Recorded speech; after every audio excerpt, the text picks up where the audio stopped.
Salut et bienvenue sur Mediapart. C'est une émission exceptionnelle que nous vous proposons ce soir. Depuis quelques semaines et plus de 6 ans après le déclenchement de cette vague mondiale, nous assistons peut-être au vrai MeToo français dans le cinéma, avec des affaires emblématiques où il n'est pas simplement question de violences sexuelles et d'emprise, mais aussi de ce que l'industrie du cinéma a toléré, voire encouragé, peut-être, pendant des années, parfois des décennies. Un imaginaire dominé par les hommes, un monde du cinéma où le corps des femmes, souvent très jeunes, parfois mineurs, a pu être violenté au prétexte d'être célébré. Ce soir, les actrices Judith Godrèche, Anna Mouglalis, Charlotte Arnoux, Anouk Grimbert, Noémie Cocher, entre autres, sont sur notre plateau. Bienvenue, c'est à l'air libre, l'émission en accès libre de Mediapart.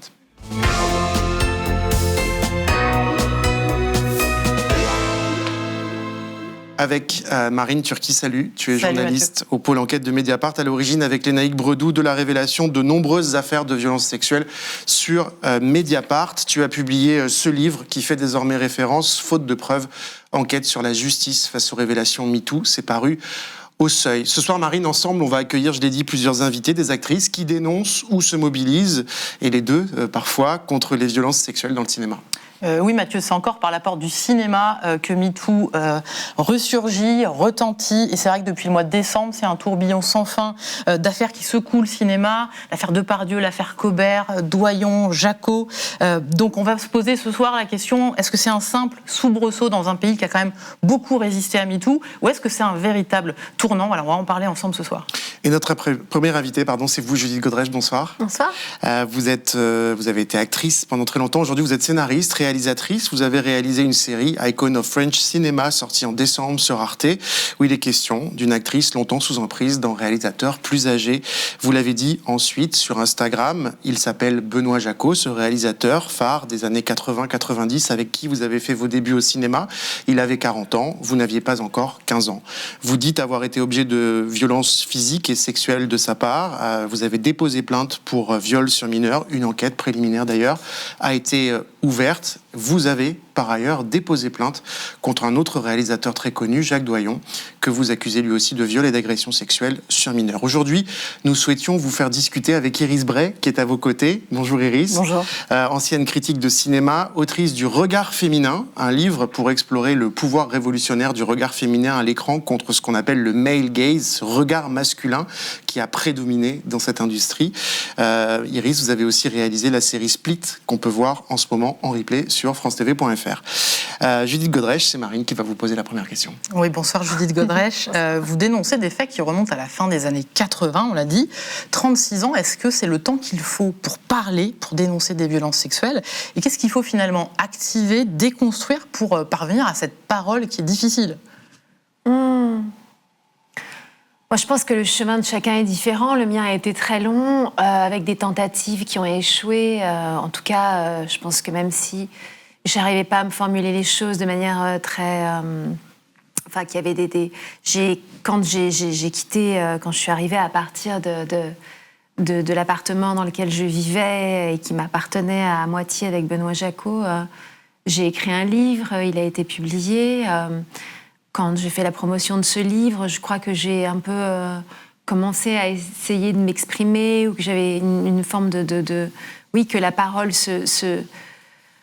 était là en moi, et que j'arrivais à dire certaines choses, notamment une enfance volée, ou que j'ai été projetée violemment dans le monde des adultes, des choses comme ça. Mais en fait, j'étais un peu remise à ma place par la société, par le monde du cinéma, puis même par, en l'occurrence... je pense évidemment qu'elle l'a pas fait dans cette intention-là, et que c'était pas son intention plutôt, mais que j'ai fait un interview notamment avec Laura Adler où en fait dans le fond on peut voir comment à l'époque même elle inconsciemment me remet dans la boîte, c'est-à-dire m'interviewe et me fait parler d'un livre, d'une œuvre qui est la mienne, d'une œuvre à travers laquelle je prends la parole, où je m'exprime, et même si il y a des métaphores et notamment, c'est l'histoire d'une jeune femme qui s'enfuit, qui a vécu 6 ans avec un homme beaucoup plus âgé qu'elle, de 14 à 20 ans, et qui vole une petite fille. Et la petite fille, pour moi, c'est mon enfance, en fait. C'est l'enfance que j'ai pas eue. Et donc, Laura Adler m'interviewe, et à la fin de cette interview, qui est assez long, elle me donne un temps de parole quand même important, Elle me dit, et si on regardait un extrait de ce magnifique film, La Désenchantée. Et pour moi, je pense que quand on est si jeune et qu'on essaye, ou qu'on n'a même pas conscience qu'on essaye, mais qu'on est dans une espèce de vérité spontanée, dans le fond. On a écrit un livre, enfin... Et tout à coup, d'accord, donc c'est ce que je suis. Et en fait, cette espèce d'aller-retour constant ou de tentative de se confronter à ses propres souvenirs et comme une sorte d'anti-refoulement, dans le fond.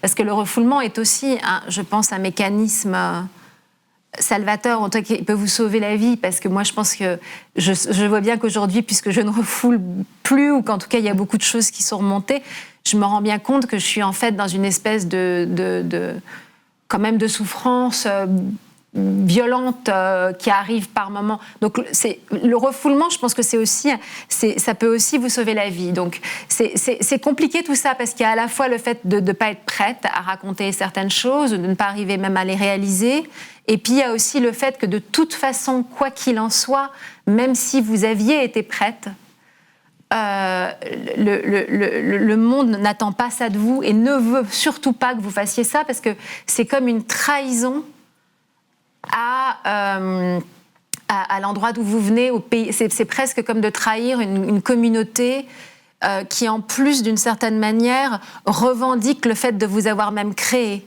C'est-à-dire, c'est comme si vous disiez, voyez, c'est comme ce serait comme un film où il y aurait un homme qui pense qu'il a créé un robot femme ou un personnage féminin fait dans un ordinateur et qui dit elle est à moi, et le personnage veut s'enfuir. Enfin, voyez.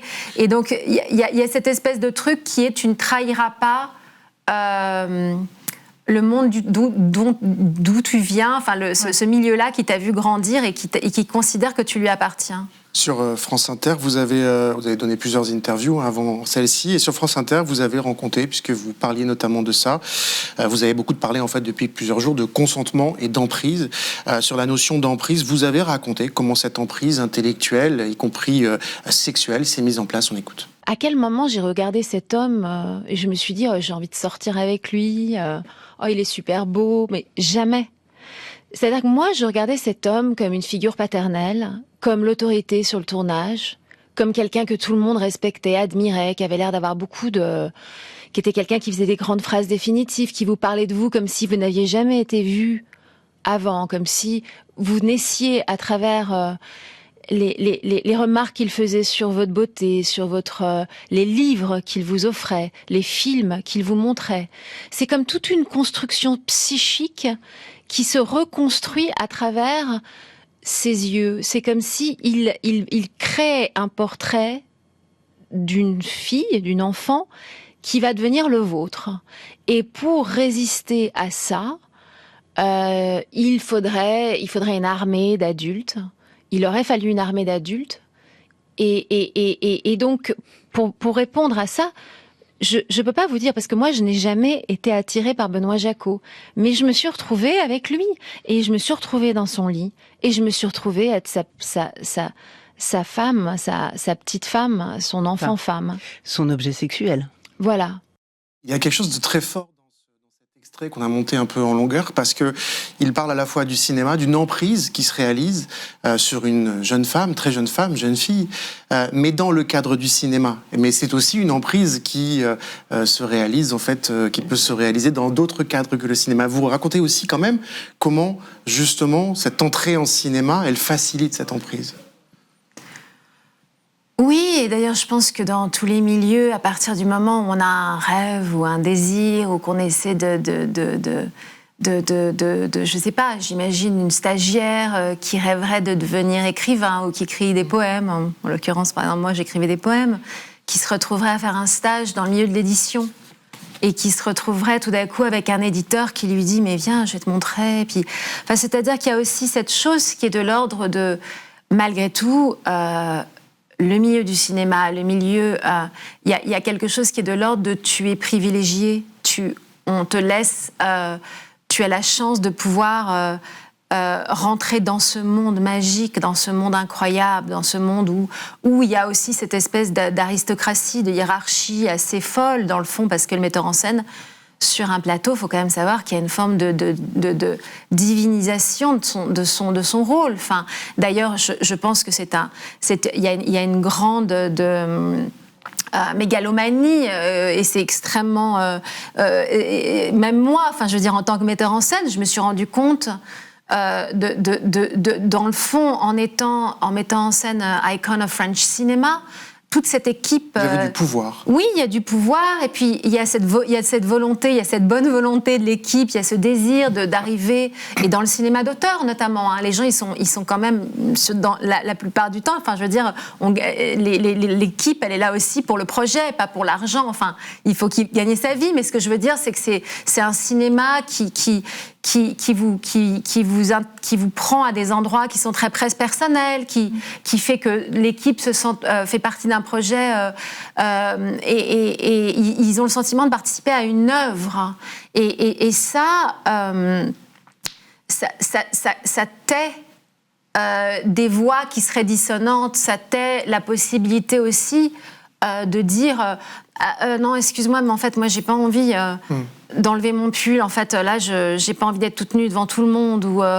Et c'est autant d'espace possible, peut-être, quand des pièges sont tendus, du coup, ou quand des choses sont organisées dans ce cadre-là. Enfin, en tout cas, à mon époque, la possibilité du non n'existait absolument pas. Je n'ai jamais pu entrevoir, imaginer, penser. C'est-à-dire que je nourrissais je me souviens détester profondément Doyon.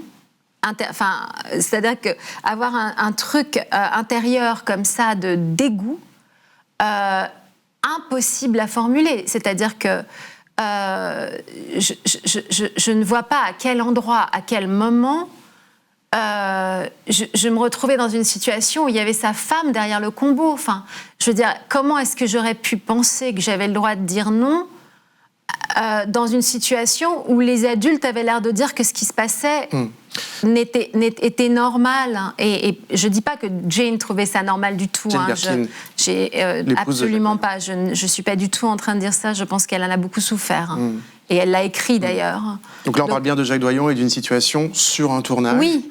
Où il a remplacé un acteur qui était prévu par lui-même. Un très grand acteur qui s'appelle Rudiger Hauer, qui joue dans les films de Wenders notamment. Il l'a viré, en fait, du tournage. Pour une scène de sexe avec vous? Non, il l'a viré pour prendre le rôle de l'homme qui me vole à son fils. C'est un triangle amoureux dans lequel mon personnage est ami à son meilleur ami Melville Poupeau. Et je rencontre son père, et que son père me vole à son fils. Marine. Vous nous disiez avant de rentrer en plateau qu'au moment de la sortie du consentement de Vanessa Springora, après la parole d'Adèle Haenel dans Mediapart, il y a une amie qui vous dit c'est peut-être le moment de parler, tu pourrais parler à Mediapart. Et puis finalement, il faut attendre encore des années plus tard, c'est-à-dire maintenant, après la sortie de votre série. Et là, il y a 2 déclencheurs, c'est ce que vous avez raconté dans le monde, dans la presse actuellement. Le premier, c'est le documentaire de Gérard Miller, dans lequel Benoît Jacot dit que le cinéma était une couverture pour des relations avec des actrices mineures comme vous. Et puis, il y a un autre déclencheur que nous, on a retrouvé à Mediapart, c'est cet extrait des bonus du coffret DVD des films de Benoît Jacot. C'est sorti en 2006. Il est écrit sur ce bonus « Entretien Jacot Godrèche », mais vous n'êtes pas là. Et voici ce que dit Benoît Jacot. Il n'y a personne. Il n'y a personne. Elle n'est pas là, Judith. Elle veut pas avoir à parler de ça parce qu'elle le refuse, parce que je sais pas, parce qu'elle aime pas ce film ou parce qu'elle en veut pas. Ça serait très paradoxal. C'est quand même le film qui l'a fait connaître. Alors, on ne va pas tout montrer. Benoît Jacot disserte ainsi pendant 17 minutes sur votre absence dans ce bonus du DVD. Il explique qu'il ne vous a pas forcé, je cite, à faire ce film à l'époque. Aujourd'hui, ces paroles prennent évidemment un sens particulier. Elles sont peut-être aussi difficiles à entendre. Pourquoi ça a participé à déclencher votre prise de parole? Parce que je crois qu'on vous a envoyé cette mention du coffret DVD parmi tous les messages que vous avez reçus à la sortie de votre série. Je crois que c'est... la vision, la concrétisation du fait d'être réduite à l'état d'objet, de ne même pas exister dans le fond. C'est toute une vie passée, je suis quand même vieille. Je veux dire, j'ai eu des enfants, j'ai vécu ma vie. Et d'avoir un sentiment qu'avec tout que à cette époque, quand le DVD sort, c'est-à-dire que c'est comme si ce long parcours, ce chemin identitaire compliqué, où dans le fond, ça a été difficile de vivre ma vie après ma relation avec lui, et de me rendre compte que dans le fond, je ne pouvais être l'espace d'une vidéo, l'espace d'un interview de lui,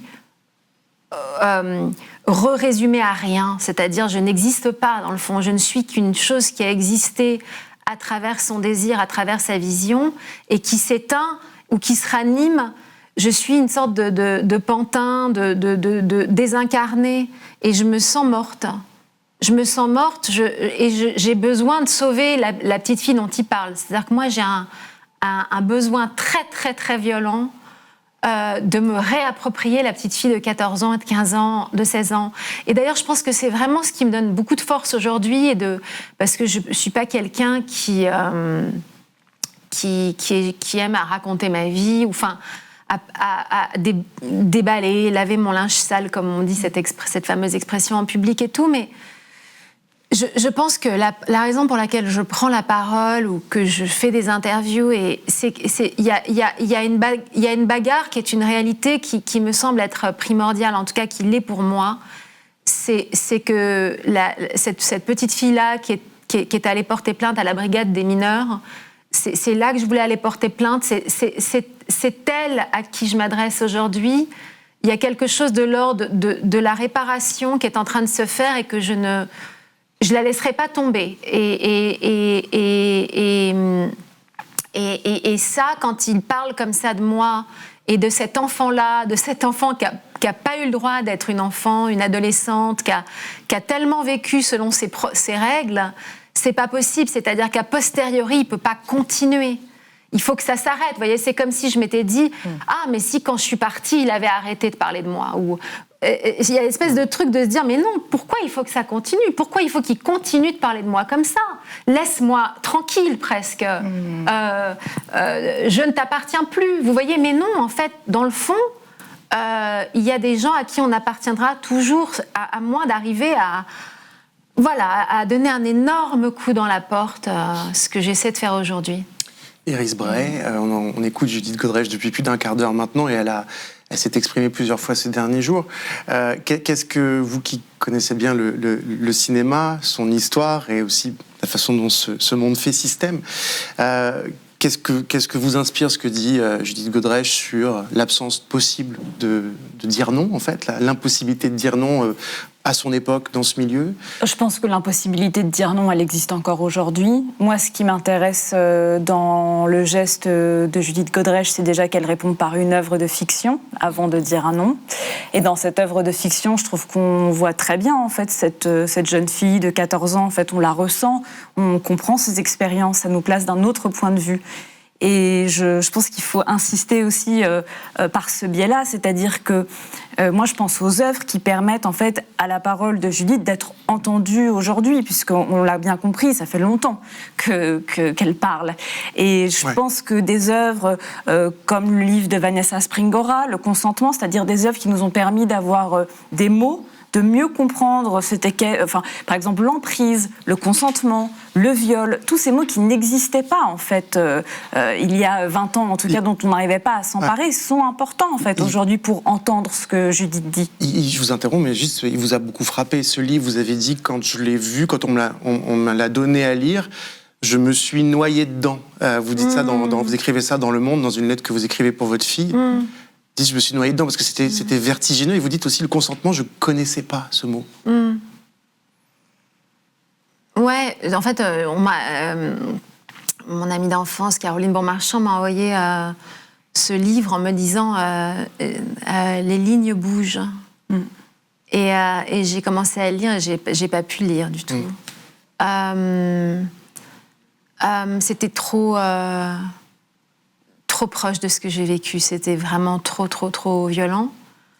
Le consentement, je ne pense pas, je pense que un enfant et une personne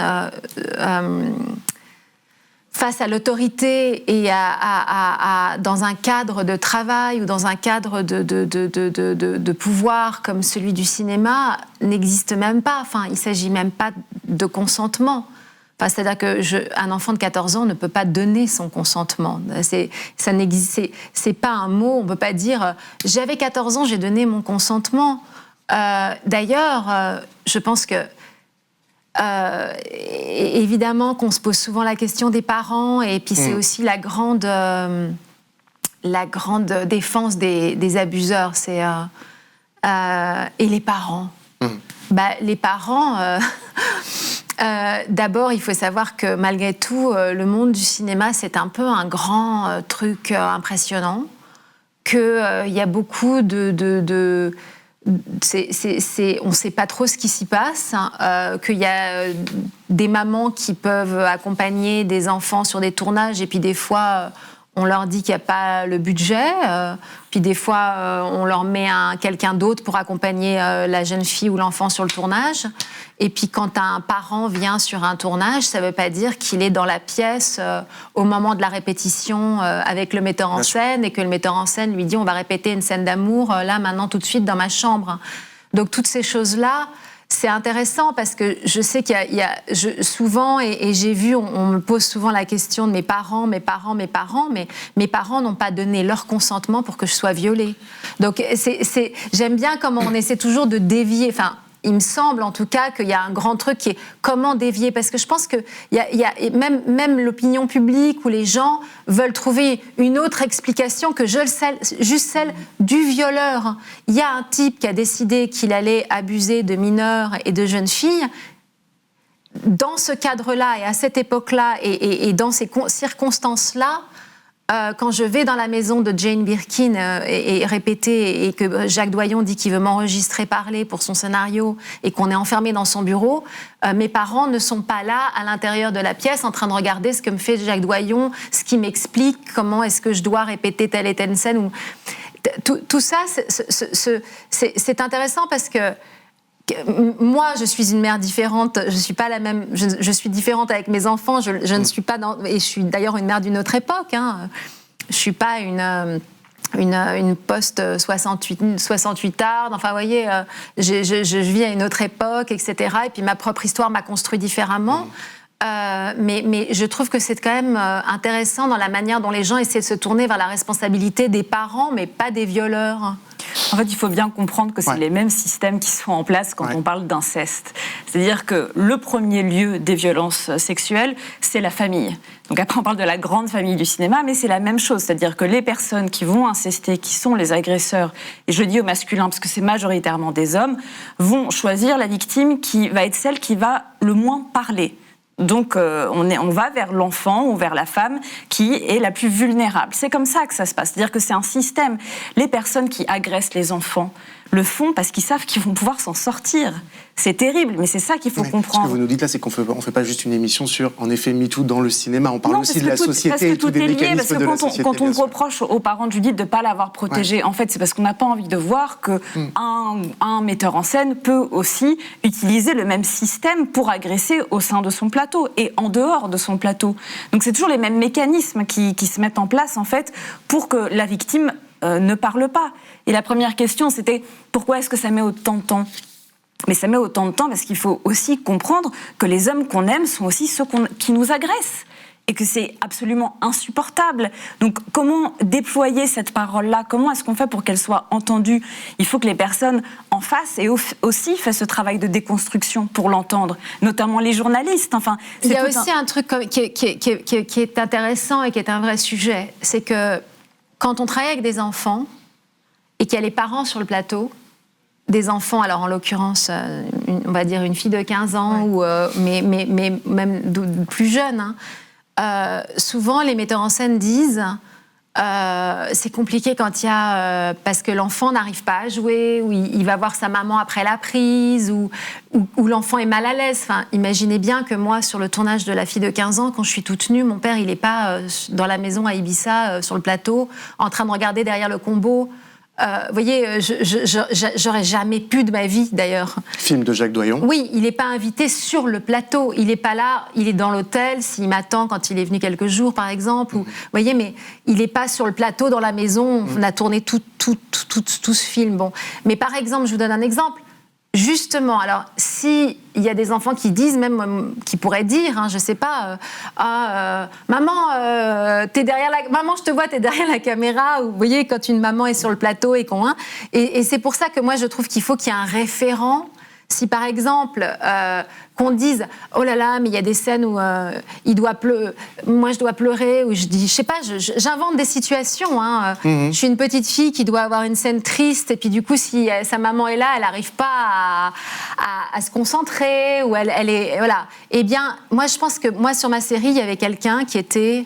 Je suis pas en train de dire que les parents ne doivent pas venir sur les plateaux, hein, attention, mais sur ma série, il y avait une référente, il y avait une coach d'intimité qui était là tout le temps, dès qu'Alma en avait besoin, dès que Tess Barthélémy, Tess, ma fille, qui joue le rôle de Zoé, en avait besoin, enfin, que tous les enfants, tous les mineurs et toutes les jeunes filles et les jeunes garçons, s'il y avait une scène où on savait qu'il y avait des scènes difficiles, ou même par exemple une scène où Alma se fait crier dessus, dans ma série, il y a une scène où la jeune fille qui joue mon rôle se fait crier dessus, eh bien ça la mettait, même rien que ça, c'était difficile pour elle. Qu'un adulte lui crie dessus, c'était très déstabilisant pour elle, très Eh ben, le fait qu'elle ait Claire, qu'elle ait cette coach d'intimité qui soit là, qui soit sa personne à elle, cette personne à qui tu peux aller dire « Moi, j'ai pas envie de faire ça, moi, voilà ».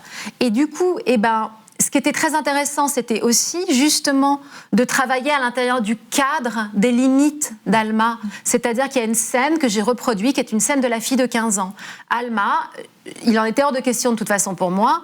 Elle voulait évidemment pas montrer ses seins, mais je lui ai même pas demandé, c'était même pas... Voilà. Il y avait un plan où elle était de dos, on voyait juste son dos, donc j'ai pas filmé ce qu'on voit dans la fille de 15 ans, ça aurait été impossible pour moi d'ailleurs, mais on la voit de dos, c'est pas son dos... J'ai pris une doublure. Il y a une scène où le personnage donc de Doyon, joué par Loïc Corbery, se penche vers elle. Elle voulait pas qu'il s'approche à ça d'elle. Donc, il y a une scène où elle est dans la baignoire. C'est pas son corps, c'est une doublure. Mais elle avait toutes ces limites-là. Il y avait des choses que je lui ai même pas demandé, mais par exemple que Loïc s'approche d'elle, elle disait pas plus que ça, il y a aucun problème. Et à l'intérieur de ces limites, à l'intérieur de ce cadre, moi j'ai fait mon travail de metteur en scène, c'est-à-dire que justement à l'intérieur des limites, on peut créer. Alors évidemment, il faut trouver des idées, comment faire en sorte qu'on puisse croire qu'il l'a embrassée. Mais c'est possible. Bien sûr, c'est toujours possible, c'est-à-dire qu'on peut très bien montrer de la violence sans générer de la violence. Pour la montrer. C'est bien tout le problème on a du mal à comprendre le désir au cinéma, comment montrer de l'intimité s'il n'y en a pas. Mais les comédiennes sont au travail, c'est du travail, c'est le travail du metteur en scène, de la comédienne et de toute l'équipe technique de créer ces images. On n'a pas besoin de voler le réel de la personne ou d'aller la piéger ou de prendre dans son intimité sans qu'elle ait envie de ça. Donc c'est possible et on peut créer des conditions sur un plateau avec les coachs d'intimité, les coordinatrices d'intimité, en parlant aux comédiennes et surtout en les écoutant. C'est-à-dire que c'est, je pense, la résistance qu'il y a beaucoup en France, c'est donner du pouvoir aux comédiennes et aux comédiens. C'est là l'endroit où en fait où le bas blesse, c'est ça. Il y a aussi une question qui a été beaucoup mise en scène, y compris quand on relit certaines anciennes interviews de certains réalisateurs français, en particulier des réalisateurs dont on parle. Il y a beaucoup cette notion très mise en avant du désir d'un réalisateur pour une actrice, particulièrement de jeunes actrices. Et Garrel, d'ailleurs, dit que lui, il a ce désir depuis qu'il a vu Philippe Garrel, depuis les films de la Nouvelle Vague, où les auteurs sortaient avec leurs comédiennes. Et dans le documentaire de Gérard Miller, qui d'ailleurs, la diffusion de ce documentaire a provoqué, y compris une enquête d'Orel, une enquête de Mediapart. Il est lui-même accusé de violences sexuelles dans une enquête de Mediapart. Voilà, donc on voit bien des effets en cascade, et vous pouvez relire cette enquête sur Mediapart.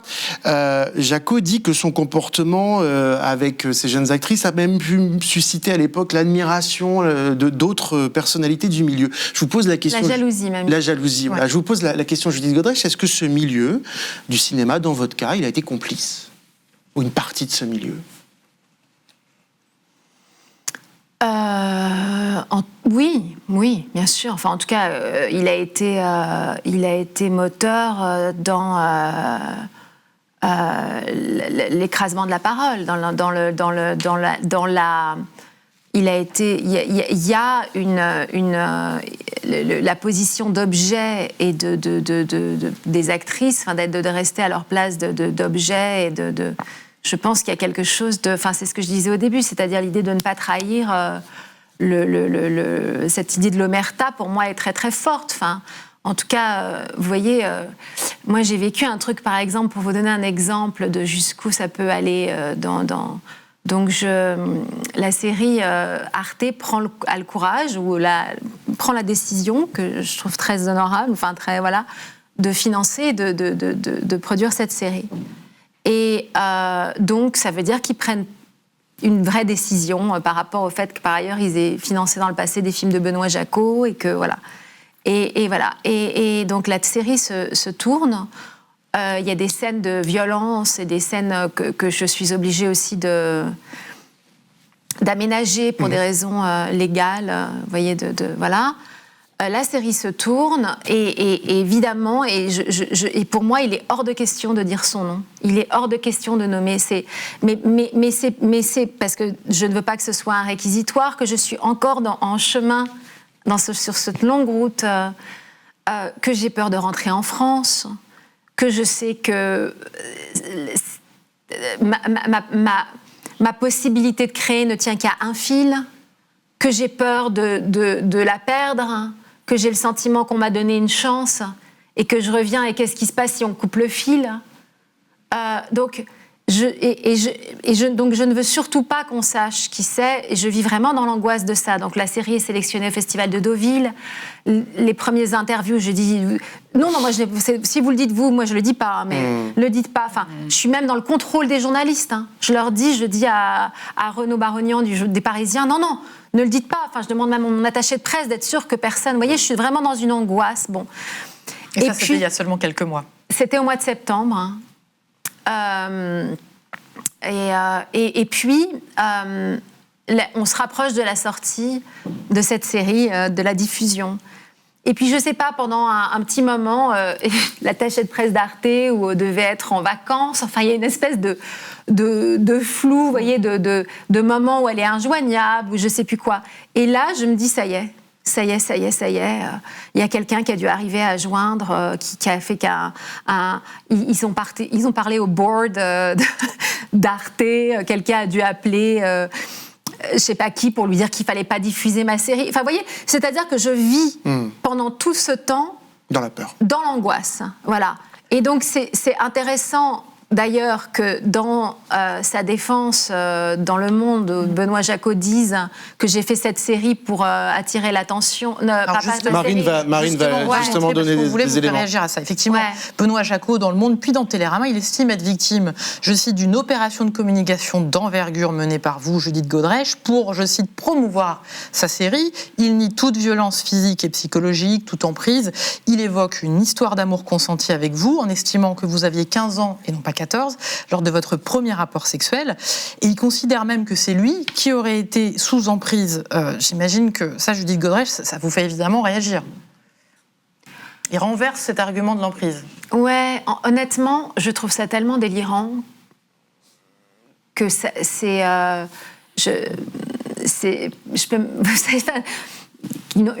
l'emprise d'une enfant de 14 ans. Enfin. Et c'est vraiment en fait un argument qu'on retrouve notamment à partir du moment où Kubrick adapte Lolita. C'est-à-dire qu'il va y avoir un mythe autour de la figure de la femme de la jeune fille de 13-14 ans qui est responsable en fait de ce qu'elle fait à l'homme. Or, dans la version de Nabokov, c'est bien Humbert Humbert qui est responsable des viols, ça n'est jamais Lolita. Et donc là, il y a une inversion à partir du moment où Kubrick filme Lolita comme quelqu'un qui est un objet sexuel mais qui peut pas s'empêcher en fait de séduire les hommes, la responsabilité va être attribuée à Lolita. C'est exactement dans sa défense ce qu'il est en train de faire. Ce qu'il fait aussi dans ses films, c'est-à-dire reprendre le mythe de Pygmalion. Enfin, je veux dire, tout ça, ce sont des mythes qui sont à l'œuvre pour maintenir une culture du viol et une culture de l'inceste. Et se dédouaner. Je veux dire, c'est de la même manière, quand on voit, par exemple, dans son bonus DVD qui parle de Judith Godrèche pendant je ne sais pas combien de minutes, alors qu'elle n'est pas là, que fait-il en fait à ce moment-là ? C'est pas son exercice de promotion à lui ? Enfin, je veux dire, il s'arrange toujours, en fait, pour se déresponsabiliser. Et en fait, à quel moment, notre MeToo, en fait, il va arriver à un moment où un des agresseurs va dire « Oui, j'ai agressé ». On l'attend quand même, ce moment-là. On attend qu'ils prennent leurs responsabilités. C'est quand même complètement hallucinant qu'il y ait ce tel sentiment d'impunité qu'ils osent parler comme ça de ce que font les femmes et de ce que disent les femmes. Et alors, du coup, quand on a évoqué la déclaration de Benoît Jacot, on va vous donner aussi, on va à ce moment-là donner les déclarations de Jacques Doyon, puisqu'il a envoyé un communiqué à l'AFP vendredi. D'autres actrices ont témoigné à son sujet, comme Isid Lebesco ou Anna Mouglalis, qu'on recevra dans un instant. Jacques Doyon dit « Je regarde avec attention ce bouleversement », donc c'est pas exactement le même argument, pour ne pas dire cette révolution initiée et portée par les femmes dont la parole se libère depuis plusieurs années désormais. Cependant, j'ai jamais commis les actes qui me sont reprochés. J'apporterai à la justice tous les éléments factuels dont je dispose pour démontrer mon innocence. Que Judith Godrèche et d'autres femmes à travers elle aient à cœur de dénoncer un système, une époque, une société courageux, louable et nécessaire, mais la justesse de la cause n'autorise pas les dénonciations arbitraires, les fausses accusations et les mensonges. C'est drôle parce qu'en fait, quand j'étais petite, il m'avait accusée de menteuse. Il m'avait dit qu'il avait fait des interviews à l'époque, justement, aussi, parce que il m'avait fait écrire, en fait. Enfin, je lui avais donné un document, un cahier qui était un scénario que j'écrivais. C'est comme ça que ce film a commencé. Et il m'a dit, je vais m'inspirer... Pour la fille de 15 ans. Voilà, je vais m'inspirer... je vais partir de ce que tu as écrit, de cette histoire que tu as écrite, mais on va se voir chez moi et tu vas venir et je vais t'enregistrer parler et je vais nourrir... je vais écrire un scénario qui sera pris dans ton écriture et ta parole. Donc il m'enregistrait parler et donc j'allais chez lui, dans le 16e, dans sa maison. Ce que vous dire, c'est qu'il vous a qualifié de menteuse à l'époque et en fait, quand le film est sorti, il y a eu l'évocation. D'ailleurs, à l'époque, c'était justement Isabelle de la Patelière, mon agent, qui je crois devait peut-être le représenter, je ne sais pas, mais qui a pris la parole et qui a été très virulente. Enfin, en tout cas, lui a dit qu'il fallait que je sois mentionnée au générique. Je crois qu'ils se sont fâchés, d'ailleurs, à propos de ça à l'époque. Et donc, je n'ai pas été mentionnée au générique. Et je crois qu'il y a des... Je me souviens, en tout cas, de phrases assez difficiles que j'avais lues, notamment. Et j'ai un vague souvenir d'un truc qui m'avait fait de la peine, où il avait dit... Judith Godrèche, elle a des certitudes, et un truc lié les certitudes, c'est la bêtise, ou un truc très insultant. Donc dans le fond, je suis pas étonnée, le connaissant et de sa réaction, qui est en plus cette espèce de phrase.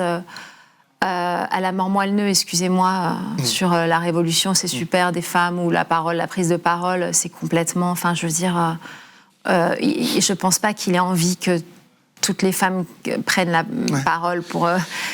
Enfin, c'est des phrases écrites par des avocats qui font bien dans des déclarations AFP, mais la réalité, c'est qu'il suffit de regarder la fille de 15 ans pour avoir une idée de ses intentions, ou même qu'un journaliste de cinéma, disons les cahiers du cinéma, fasse une analyse de toute la filmographie, de tout ce qui se passe dans tous ces films.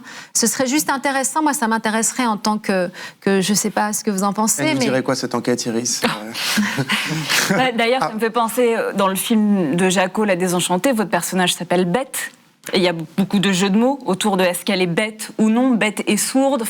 Et on voit bien, en fait, même dans ce film-là, que cette jeune femme, elle n'a jamais voix au chapitre quand il s'agit de son désir à elle. Elle couche avec des hommes, mais pas parce qu'elle a envie, parce que c'est attendu d'elle. Et finalement, j'ai l'impression qu'il faudrait que ces metteurs en scène questionnent qu'est-ce que c'est que le désir féminin. On n'est jamais, en fait, du point de vue de ces personnages-là. On pense qu'on l'est parce qu'ils les filment, mais ils filment ces jeunes filles avec beaucoup de distance. Dans La Désenchantée, je me fais violer. Je suis forcée de m'offrir pour sauver ma mère. Enfin, ma mère n'a plus d'argent et pour qu'elle puisse subvenir à ses besoins, pour subvenir aux besoins de ma mère, je dois m'offrir à mon oncle qui a 80 ans et dans la fille de 15 ans. Donc mais je pense que la filmographie de Benoît Jacquot et de Jacques Doyon, si quelqu'un vraiment se penchait là-dessus, ça prendrait du temps et faisait une vraie étude de chaque scénario, de chaque fois qu'il y a une jeune fille qui se retrouve. C'est quand même... très intéressant, moi je trouve, et que justement les gens qui travaillent dans le cinéma, en dehors de ce milieu dont on a parlé tout à l'heure, puissent recevoir un énième scénario où il y a une jeune fille qui se fait violer, un énième scénario où il y a... Et c'est drôle parce que c'est un hasard assez... comment dire, ils ont tous les deux, ils viennent tous les deux, je crois, de réaliser des films qui parlent l'un c'est sur les bullies à l'école et l'autre c'est sur le lynchage médiatique, je crois. Donc le harcèlement scolaire et le lynchage médiatique. Donc en gros, c'est un sujet qui... On parlait de ces réalisateurs. Juste pendant des années, il y a eu des interviews de ces cinéastes qui ont d'ailleurs... souvent parlé de vous-même dans des interviews à différents médias. Il y a eu des critiques de leurs films, plein d'articles qui vous ont présenté, y compris parfois par leur intermédiaire, comme leur égérie, la muse, cette figure-là. Ce week-end, vous avez dénoncé sur Instagram, je cite, la complicité de la presse dans la manière dont elle sacralise les propos de certains réalisateurs. Qu'est-ce que vous avez envie de dire là-dessus? Puis Marine aura une question spécifique là-dessus. Qu'est-ce que vous avez envie de dire là-dessus? Oui, c'est-à-dire que dans le fond, il y a cette espèce il y a cette parole sacrée, il y a ces conversations mondaines et intellectuelles où on pose des questions à Benoît Jacquot sur son dernier film, par exemple, dans lequel Isil Lebesco se fait violer, et les journalistes de cinéma qui, article après article, film après film, reportent ses propos, écrivent ses propos, mais dans un dialogue avec le réalisateur en question, sans lui dire mais comment ça, qu'est-ce que vous voulez dire par vous aimez frapper? Qu'est-ce que vous voulez dire par vous venez de vous tabasser avec votre fils de 17... Enfin, comment ça vous violez des femmes pour qu'elles deviennent des égéries? Vous faisiez partie d'une... Enfin, comment... vous voulez parler de quoi? Enfin, vous voyez, comment c'est possible que qu'un journaliste face à un artiste quel qu'il soit, enfin face à un être humain quel qu'il soit, à qui cet être humain dit « Oh, mais moi je faisais partie d'une bande, on violait les filles pour en faire des égéries. » Quoi? Attendez, excusez-moi. Enfin, vous voyez, et donc, non seulement, évidemment, ce dialogue-là, ce challenge, excusez-moi, j'emploie des mots parfois, je passais pour une idiote, mais j'ai vécu 10 ans aux États-Unis et malgré tout, ça y a eu un... Voilà. Mais vous voyez, et quand c'est écrit, vous voyez, le pouvoir des mots sur la page, le pouvoir des citations, vous voyez, quand on lit un livre et comment ça les mots nous imprègnent, et quand on lit les articles, notamment, il se trouve que ce soit Télérama qui ont fait leur mea culpa, ou en tout cas qui semblent... Alors justement, on en parle du mea culpa de Télérama, on voulait vous montrer, la presse, elle s'interroge aussi sur elle-même en partie, puisque dans Télérama, qui est un monument de la presse culturelle française, il y a eu ce mea culpa publié par l'hebdomadaire Cette Semaine, qui est signé par la directrice de la rédaction Valérie Hurier, à propos de Benoît Jacquot et de Gérard Depardieu. Ce texte, il dit notamment « Nous ignorions la nature et la gravité de ces faits supposés, mais qu'avions-nous sous les yeux que nous n'avons pas su voir, que nous étions alors incapables de voir ?» Un système dont les médias Télérama compris se sont parfois fait les complices par leurs éloges. La fabrique du rêve ne doit pas être une machine à broyer. Et puis Télérama qui consacrera sa une à ce sujet mercredi, avec une « Jeunes actrices sous emprise, histoire d'un aveuglement collectif ». Est-ce que c'est un aveuglement collectif? Qu'est-ce que vous pensez de ce mea culpa? Non, moi je ne crois pas que c'est un aveuglement collectif. Moi, en ce qui me concerne, personne n'était aveugle. Alors aveugle, est-ce qu'il savait non, il devait, je sais pas connaître les violences. Enfin, je veux dire. En tout cas, la critique passait ça sous silence. Vous venez très bien de mais raconter. Par exemple, alors je vous donne un exemple.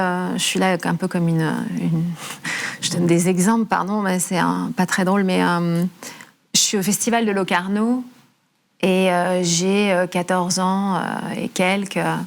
Et on est dans un très grand festival de cinéma avec des Français, des gens du monde entier, enfin des artistes, des cinéastes et des journalistes du monde entier. Je suis à la table avec Serge Danet. Je sais pas, il devait sûrement y avoir d'autres journalistes des cahiers du cinéma. Melville Poupeau et sa mère Chantal Poupeau. Et puis, bon, il y avait d'autres gens qui étaient là, etc. Et on me sert du vin, et Benoît me sert du vin, et je bois, j'ai jamais bu d'alcool. J'étais très jeune à l'époque. J'ai 14 ans et demi. Voilà, c'est ça.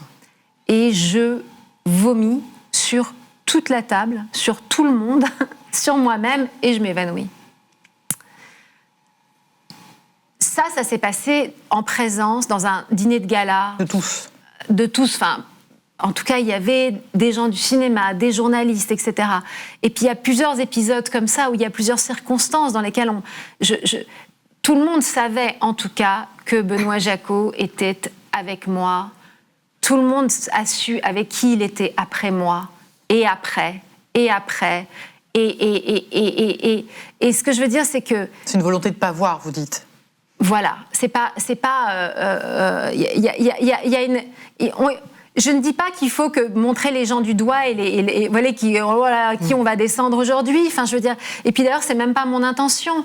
Moi, ce qui était important pour moi et avec mon petit Instagram, mon compte Instagram, j'essaie de poser des questions ou de tendre, de provoquer une réponse plutôt. Voilà. Parce que poser des questions, parfois, elles restent en suspens, mais de provoquer un peu une réponse qui est. Alors, très bien, Télérama, par exemple, veut m'interviewer. Je dis non pour faire partie de cette enquête qu'ils font. Je dis non. Mais pourquoi non ? Il dit, c'est important, c'est vous. Enfin, vous faites partie de Pourquoi non ? Parce qu'il est important pour moi que vous vous remettiez en question. Pas juste de dire on change d'avis, etc. Il faut se remettre en question. Les cahiers du cinéma doivent se remettre en question, pas juste faire des interviews de femmes pour montrer qu'ils donnent la parole aux femmes. Non, ça suffit pas.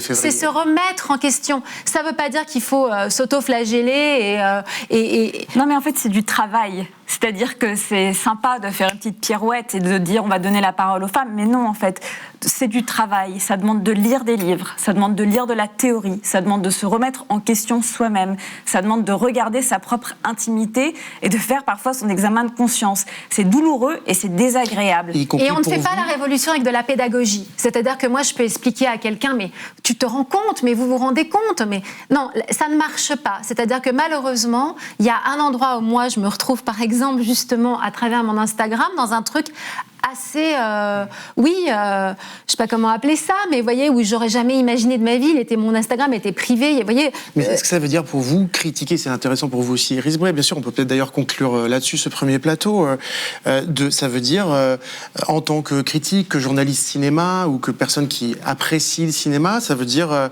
par moment, se dire que, oui, si on estime que les mécanismes que vous avez décrits précédemment dans cette émission apparaissent dans des films, des mécanismes problématiques, alors il faudra, en tant que critique ou en tant que journaliste, par exemple, dire non, ça nous pose problème. C'est ça que vous réclamez. Mais c'est-à-dire que si quelqu'un est assis en face de vous et vous dit oh tiens, la semaine dernière j'ai fait exploser un appartement là à côté de chez moi, c'était sympa.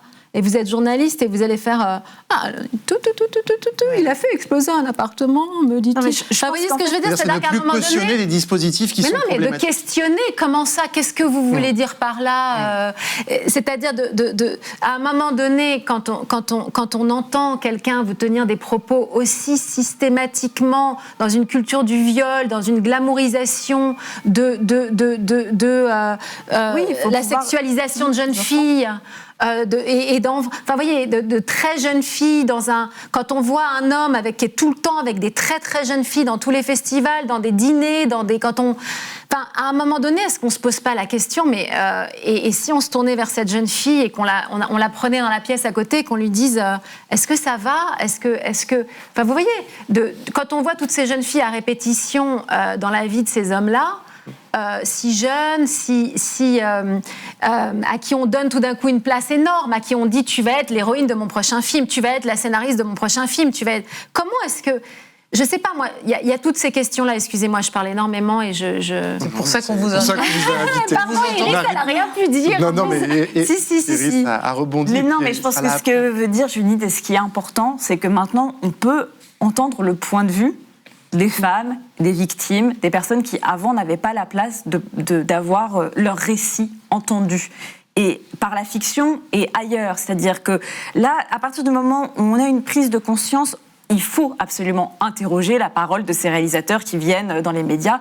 Il faut pouvoir reconnaître en fait ce qui est en train d'être dit. Et pour ça, il faut des armes théoriques. De la même manière que là, ce qui est passionnant, c'est qu'on a eu plusieurs œuvres littéraires, cinématographiques, mais aussi sérielles, parce que mine de rien, on n'en a pas parlé, mais ça ne m'étonne pas qu'on passe par la série pour parler en fait de ces sujets-là et qu'on ne soit pas dans le cinéma d'auteur, mais c'est presque une autre question, pour que, en entendant ces récits-là, après on ne peut plus voir ces films de la même manière. Si vous regardez, moi j'ai regardé la série de Judith, je ne peux plus voir les films de Jacot de la même manière. Ça a un impact et ça n'est pas grave. C'est-à-dire que des films qu'on a pu adorer, des cinéastes qu'on a pu adorer, des acteurs qu'on a pu adorer, à partir du moment où on entend d'autres récits, qu'on voit d'autres images, ça peut avoir un impact sur notre regard. Et on recontextualise ce qu'on voit, ça ne veut pas dire que... Parce que certains vont vous dire en écoutant ça, on met au bûcher tous ces films, etc. Non, c'est ça qu'on va vous dire. Bah non, ces films-là, ils ne vont pas s'annuler, ils existent. C'est juste que votre regard s'est enrichi du point de vue de quelqu'un d'autre. Et donc, ça ne veut pas dire que vous allez perdre quelque chose, vous êtes en train de gagner quelque chose. Marine, toute dernière question pour Judith Godrèche. Pour vous, Judith Godrèche, et ça fera peut-être la transition avec l'autre plateau. Vous avez lancé sur votre compte Instagram, là, ce week-end, un appel à témoignage auprès des victimes de violences sexistes et sexuelles, tout milieu confondu. C'est quoi le but de cet appel et qu'est-ce que vous recevez depuis 2 jours? J'imagine que vous êtes submergé de messages. Oui, d'abord, j'ai un sentiment de responsabilité. J'ai le sentiment qu'à travers le couple que je formais aux yeux du monde, très jeune, avec ce réalisateur, j'ai incité ou involontairement encouragé des très jeunes filles, qui d'ailleurs me l'ont écrit, qui sont aujourd'hui des femmes de mon âge, qui regardaient cette image et qui se sont... quand elles se faisaient draguer par un mec plus vieux, elles se sont dit bah, « tiens, pourquoi pas, dans le fond, ça a l'air cool ». Donc j'ai un sentiment de responsabilité. L'autre chose, c'est que je me dis, et j'espère que ces personnes, femmes et hommes d'ailleurs, savent que je peux représenter à un endroit, à un moment, à un endroit, safe, sécurisé, voilà, accueillant, qui fait que quand il est, comme je suis privilégiée, que j'ai eu la chance d'avoir la plateforme d'Arte pour écrire cette série, que les gens m'écoutent plus que d'autres, ou un peu plus que d'autres, ou sont obligés de m'entendre, même s'ils n'en ont pas forcément envie, doivent se dire on la voit partout. Mais moi j'ai ce privilège-là, et si ces gens qui n'arrivent pas à sortir du silence, qui n'arrivent pas à même entrouvrir un tout petit peu la porte, s'ils se disent tiens, si ça commençait par un email à Judith, pour dire moi aussi, et ouais, mais juste vous savez, pour mettre le pied dans la porte. Et une fois qu'on a mis le pied dans la porte, une fois qu'on est arrivé à dire quelqu'un dont on sait, j'espère qu'ils savent que je suis bienveillante et que c'est entre eux et moi, qu'ils savent qu'ils ont pu mettre le pied dans la porte, que en tout cas, que la porte ensuite peut s'ouvrir et qu'à travers ces... Voilà. Et j'ai le sentiment d'avoir une responsabilité vis-à-vis de la société aussi et d'avoir à jouer un rôle. Alors ensuite, ne nous leurrons pas. Hein. Je veux dire, on fait les choses pour les autres, mais c'est pour soi qu'on les fait aussi. Je suis pas... je fais ça parce que ça m'aide aussi moi, parce que voilà, je suis pas... voilà. Mais il y a une dimension universelle et ça. Voilà. Et puis j'aimerais pouvoir proposer un projet. J'y suis en train d'y réfléchir. Voilà. Mais en tout cas, voilà. Et c'est absolument terrifiant, mais terrifiant, le nombre d'emails que je reçois en une journée. Oui. Enfin, non, le nombre d'emails n'est pas terrifiant. Ce qui est terrifiant, c'est le nombre de victimes. Et c'est le nombre de personnes qui sont réduites au silence. Et c'est le nombre de personnes qui évoluent dans des milieux où ils ne savent pas à qui s'adresser, où ils pensent qu'ils vont être immédiatement effacés de la surface de la planète, qui pourront plus bosser, qui pourront plus se libérer. Enfin, je veux dire, et je les crois. Non seulement je les crois, mais je les comprends, puisque moi, j'ai cru qu'on allait faire annuler ma série dans un truc d'angoisse terrible, où je me suis dit que la personne qui avait plus de pouvoir que moi dans ce milieu allait m'éteindre à tout jamais et me... Voilà. Et vous leur dites quoi, du coup ? Bah écoutez, pour l'instant, je vais répondre à chaque email individuellement, et puis je vais leur proposer un projet, et puis voilà. Non, mais à ceux qui, je dirais, expriment ces angoisses et ces peurs, qui nous regardent éventuellement ce soir, vous avez juste envie de leur dire quoi pour conclure ? Écoutez, je ne sais pas, en tout cas, de m'écrire, hein, et que je réfléchis à quelque chose qui leur rend hommage et qui puisse leur donner la possibilité soit de s'exprimer jusqu'au bout s'ils en ont envie. Je pense qu'il y en aura qui auraient envie juste de pouvoir parler en restant anonyme, etc. Mais j'essaie de trouver une solution pour avoir ce sentiment que j'ai eu, moi, sur mon Instagram. Parce que ce qui était important aussi, c'est de rendre aux femmes ce qui leur appartient. En ce qui me concerne, les messages que j'ai reçus ont révolutionné ma perception de moi-même.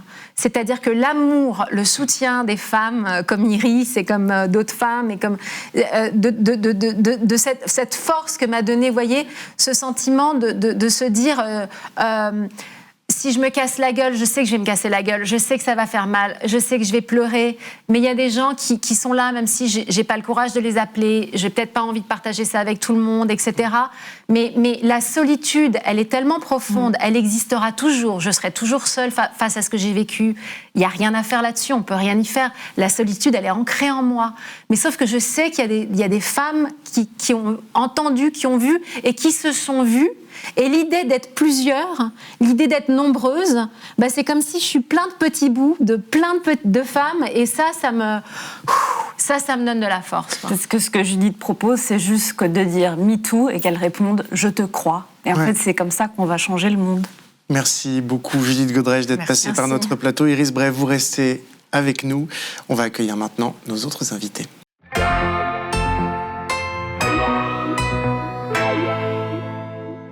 Anna Mouglalis, bonsoir. Vous êtes actrice, membre de l'association des actrices LADA. Vous avez témoigné d'un comportement inapproprié de Philippe Garrel dans l'enquête de Mediapart et très récemment d'une agression sexuelle de la part de Jacques Doyon dans Le Monde. Charlotte Arnoux, Anouk Grimbert, vous avez toutes les deux pris la parole s'agissant de Gérard Depardieu. Vous, Charlotte, vous avez porté plainte pour viol contre l'acteur en 2018. L'instruction est en cours.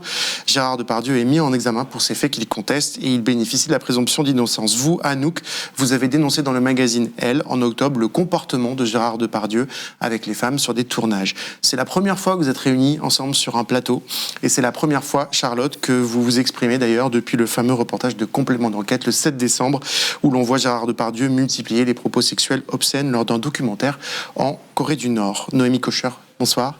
Vous êtes actrice, vous avez témoigné il y a des années du harcèlement sexuel infligé par feu le cinéaste Jean-Claude Brissot. Il a été condamné en 2005. Vous êtes également membre de la commission AFA Soutien.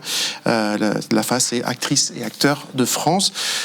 Sur Mediapart, en 2019, vous aviez témoigné d'un parcours de la combattante pendant de très longues années pour être non seulement entendue, mais aussi prise au sérieux dans les témoignages que vous faisiez. Manda Touré, bonsoir. Vous êtes actrice, vous êtes membre de l'association des actrices, LADA, dont on a déjà parlé, et Marie Lemarchand, vous aussi, membre de LADA et bien sûr actrice. LADA, on en parlera avec vous, qui se mobilise contre les VSS, mais aussi le racisme et d'autres discriminations dans le cinéma. Anna Mouglalis, on vient d'entendre Judith Godrèche, elle parle d'emprise, elle parle de consentement, elle parle d'une culture du cinéma, en tout cas d'une partie du cinéma qui résiste encore aujourd'hui, Iris nous disait aussi. Que nous dit Judith Godrèche qu'il faut entendre pour vous ? Je pense qu'il faut tout entendre, déjà, et je trouve remarquable sa prise de parole et le courage dont elle fait preuve. Ce que j'entends, c'est des histoires qu'on vit toutes, alors pas spécifiquement dans le cinéma, Mais il me semble important de parler du cinéma, que les actrices prennent la parole, parce qu'elles incarnent aux yeux du public des parcours de femmes libres. Et une femme libre, on la réassigne à sa place. Et c'est ce qu'on fait avec les actrices. Ça commence par le plateau, mais ensuite, c'est éventuellement, effectivement, tout le monde sait, mais c'est comme ça qu'on montre les femmes et qu'on leur dit « Non, tu ne seras pas libre. » Ou alors, tu seras violée, ou voilà. Donc je pense que c'est très important et moi j'ai l'impression d'assister à quelque chose par rapport au fait que MeToo prenne grâce aux révélations sur Depardieu, grâce à la plainte de Charlotte, grâce aux témoignages et aux plaintes de Judith Godrèche. Je pense que c'est très très important. J'espère que la fenêtre ne se refermera pas. Je pense que ce qui ne se refermera pas, c'est la sororité et le partage de nos expériences. Ça, je pense qu'il n'y aura pas de retour en arrière. Noémie Cocher, vous avez été une des premières actrices à dénoncer, je l'ai dit tout à l'heure, le comportement d'un réalisateur, Jean-Claude Brissot, et à le faire condamner pour harcèlement sexuel en 2005. À l'époque, il y avait une vingtaine de femmes, pas juste vous, qui avaient témoigné des exigences du réalisateur qui faisait passer des essais érotiques, je cite, imposés aux actrices. Pourtant, pour vous, à l'époque, c'était quasiment... vous parliez... Mais justement, il y avait toutes sortes d'obstacles, et y compris d'ailleurs une mobilisation. Il y avait eu des pétitions en faveur de Jean-Claude Brissot dans Les Inrecuptibles. Il y avait une forme de défense de Jean-Claude Brissot qui s'était organisée médiatiquement. Qui a continué à sa mort en 2019. Voilà. Voilà. Quand vous entendez ce qu'a dit Judith Godrèche, et les réactions que ça peut susciter aujourd'hui par rapport à... Alors, même si vous dites qu'en effet, de façon assez contemporaine en 2019, y compris des formes d'hommages qui lui ont été rendus, est-ce que vous avez le sentiment d'une forme de progrès qui est fait d'une façon ou d'une autre, ou est-ce que vous vous dites on chemine, mais on chemine très lentement ? Non, moi, j'ai toujours de l'espoir et de la foi en l'être humain. Je pense que c'est même ça qui m'a donné la force de porter plainte, tout simplement. Aujourd'hui, comme ça, rétrospectivement, je me dis que j'étais totalement inconsciente, qu'on était totalement inconsciente, puisqu'on a été 2 puis 4. Qu'on ne s'est pas rendu compte de ce qu'on allait traverser. Moi, j'ai l'espoir qu'enfin, il y a une prise de conscience collective, une parole un peu apaisée, un peu nuancée aussi, un peu hors du sensationnel qui puisse émerger. Parce que je pense que tout le monde doit... elle l'a dit, Judith Godrèche, je pense que là, il y a une responsabilisation générale. Et la deuxième chose, et elle en a parlé, Judith Godrèche, moi, je me suis rendu compte que en fait, la violence sexuelle, elle a été travaillée, ce que je n'ai toujours pas réussi à vivre, c'est ce qui s'est passé avec les médias. Et c'est vrai que je suis très heurtée aujourd'hui. Alors Télérama, je le mets à part puisqu'il se passe quelque chose aujourd'hui. Je suis très heurtée de voir que ce sont les mêmes médias hier qui étaient du côté des agresseurs présumés, des agresseurs présumés, qui aujourd'hui se mettent du côté des victimes présumées sans jamais réfléchir à leur propre positionnement, leur processus, et sans jamais s'excuser aussi, parce que cette douleur, moi, je la porte à vie. Mais et surtout sans des excuses là aujourd'hui de ces médias. Non, mais ce sont les mêmes qui écrivent et qui se positionnent simplement de l'autre côté, qui créent du sensationnel. Mais il n'y a pas de se dire mais quelle était notre responsabilité là-dedans?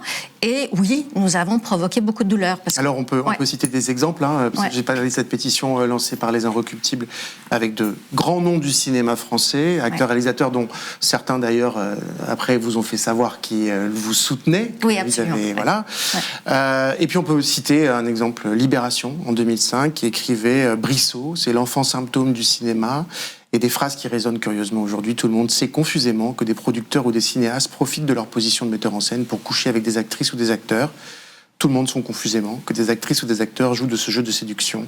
Ils cèdent parfois pour obtenir un rôle. Mais voyons, inversion de la culpabilité, comme toujours. À Mediapart, on a beaucoup contribué à documenter et révéler l'affaire Depardieu. On a révélé 13 témoignages qui s'ajoutent aux vôtres, Charlotte Arnould, puisqu'on l'a dit, vous avez porté plainte en 2018. Charlotte Arnould, Anouk Grimbert, l'affaire Depardieu, elle a eu peu d'écho au moment de votre plainte et au moment de nos révélations. C'était il y a presque un an, au mois d'avril 2023. Aujourd'hui, à la faveur des propos de Gérard Depardieu dans le complément d'enquête, dans ce documentaire en Corée, à la faveur peut-être aussi de la tribune de soutien à Depardieu qui a viré au fiasco, qui a été lancée par un soutien de Zemmour et qui a ensuite été contesté, puis à la faveur peut-être de la prise de position d'Emmanuel Macron qui a apporté son soutien à Depardieu et qui a estimé qu'il rendait fière la France. On a l'impression qu'à la faveur de tout ça, aujourd'hui, elle est un peu entendue, l'affaire Depardieu. Est-ce que c'est votre impression? Et puis est-ce que ça y est, le cinéma fait son MeToo? Est-ce que cette fois il y a un tournant? Je ne sais pas laquelle vous commencez, Charlotte, peut-être. Alors un tournant, je ne sais pas. En tout cas, c'est plus entendu. C'est vrai que j'ai été, comme vous l'avez dit, très seule pendant très longtemps et ça a été très dur de porter cette parole seule, sachant que j'entendais en plus, mais oui, mais tout le monde sait. Et donc quoi? Tout le monde sait, mais vous étiez la seule à dénoncer ces agissements. Oui, c'est ça. Et après, de dire aussi tout le monde sait, du coup, je rebondis sur un fait que moi, on m'a jamais prévenu que Depardieu, il était comme ça. Et il en va de la responsabilité de chacun. En tout cas, aujourd'hui, c'est vrai que grâce à Mediapart et grâce aux témoignages que vous avez recueillis, l'affaire Depardieu, en effet, a pris un peu d'ampleur. Et par rapport à tout ce qui s'est passé, par rapport à Macron qui a justement, je pense, juste provoqué la colère des femmes et ce qui a provoqué un mouvement assez incroyable aussi. Après un MeToo, je sais pas parce que finalement, je trouve que les prises de parole sont très timides et sont très maigres et qu'il y a peu de personnes du cinéma qui prend vraiment la parole. Et les producteurs aussi ne prennent pas du tout leurs responsabilités puisqu'il en va quand même de leur... comment dirais-je, c'est à eux de protéger leurs employés. Donc il y a aussi quand même un vrai problème en fait, les personnes qui devraient parler, on ne les entend pas. Et c'est un vrai problème. Charlotte Arnould, comment vous expliquez-vous que justement Marine, elle a donné les différentes étapes les plus récentes de l'affaire Depardieu, à la fois complément d'enquête, ces propos d'Emmanuel Macron, dont il faut rappeler qu'ils ont été dit juste après la loi immigration. Du coup, il y avait probablement l'envie d'ouvrir un autre champ de polémique pour le président de la République. En tout cas, beaucoup l'ont interprété comme ça. Donc sur la question des violences sexuelles, sur la question de Gérard Depardieu, voilà, qui est un choix qu'il a fait. Est-ce que comment vous interprétez le fait qu'il ait fallu toutes ces étapes, y compris cette tribune, qui, d'une certaine façon, il y a eu une forme de retour de bâton sur cette tribune, justement, rédigée par un proche d'Éric Zemmour, avec des gens qui se sont rétractés par rapport à cette tribune. Oui. Qu'est-ce qui s'est passé? Enfin, voilà, comment vous lisez ça, vous qui avez pendant des mois, depuis 2018, parlé un peu dans le désert? Qu'est-ce que ça vous donne comme impression? Qu'est-ce que ça me donne comme impression? Je pense que déjà, le complément d'enquête a suscité des réactions qui ne sont pas celles que j'aurais espérées. C'est-à-dire que tout le monde s'est arrêté sur le fait, et a raison, attention, parce que le fait qu'il sexualise une petite fille est abominable. Mais le reste, qu'est-ce qu'on en fait? Ma parole, qu'est-ce qu'on en fait? La parole de toutes ces femmes qui ont eu le courage de parler, qu'est-ce qu'on en fait? Et donc, du coup, moi, je comprends, mais en fait, je pourrais rebondir aussi sur le fait que les affaires font du bruit quand il s'agit de mineurs. Donc, on a parlé du consentement, on a parlé... Et donc, nous, en tant que femmes, on est tout de suite coupables. On est coupable parce qu'on est allé, machin... Enfin, on y est retourné, et ci et ça. Et... Vous avez l'impression que ces propos dans complément d'enquête, ils ont comme effacé des témoignages qui dénonçaient des choses plus graves que des propos. Oui. C'est-à-dire, on va le dire concrètement, des accusations de viol, des accusations de main dans la culotte, des accusations de main sur les seins, donc des accusations d'agression sexuelle aussi. C'est ça, et je trouve que même ça a effacé votre enquête et que vraiment on retient ça, et dans les commentaires que je peux lire, c'est vraiment ça qui choque les gens. Et c'est ça qu'ils retiennent. Et je trouve ça quand même assez triste. Et c'est spécifiquement français. C'est ce que Laure Murat d'ailleurs a déjà écrit. C'est-à-dire que c'est notre spécificité française, c'est que notre MeToo, on peut parler que des enfants, on ne veut jamais parler des femmes adultes. Après, moi j'ai l'impression que le fait que d'un coup ce soit arrivé dans la cuisine et dans le salon des gens et que c'est pas été du parole contre parole, là ils ont été témoins des agissements de Depardieu. D'un coup, ils sont ils sont les juges de ce qu'ils viennent de voir. pas d'un récit qu'on en fait, quoi. Donc peut-être, enfin moi j'ai l'impression que c'est à cet endroit-là que l'opinion a changé. Oui, il y a un effet de réel. Voilà, on voyait ce gros porc parler comme on n'a juste pas le droit de parler ni d'une enfant ni à cette femme qui humiliait cette interprète. Mais moi, ce que je peux dire, c'est que ce qu'on a vu dans Complément d'enquête, c'est presque rien à côté de ce que j'ai moi vécu sur le tournage avec lui peu de temps avant Les Volets Verts, où c'était du matin au soir, il nous parlait de notre moule pourri, qu'il allait nous la calmer. Enfin, je peux même pas répéter. Et on le sait, ça va. Je veux dire, parce que quand même le MeToo se met en place, parce que les plaques tectoniques bougent, parce que c'est comme une catastrophe naturelle. On peut plus l'empêcher. Et en ça, c'est merveilleux.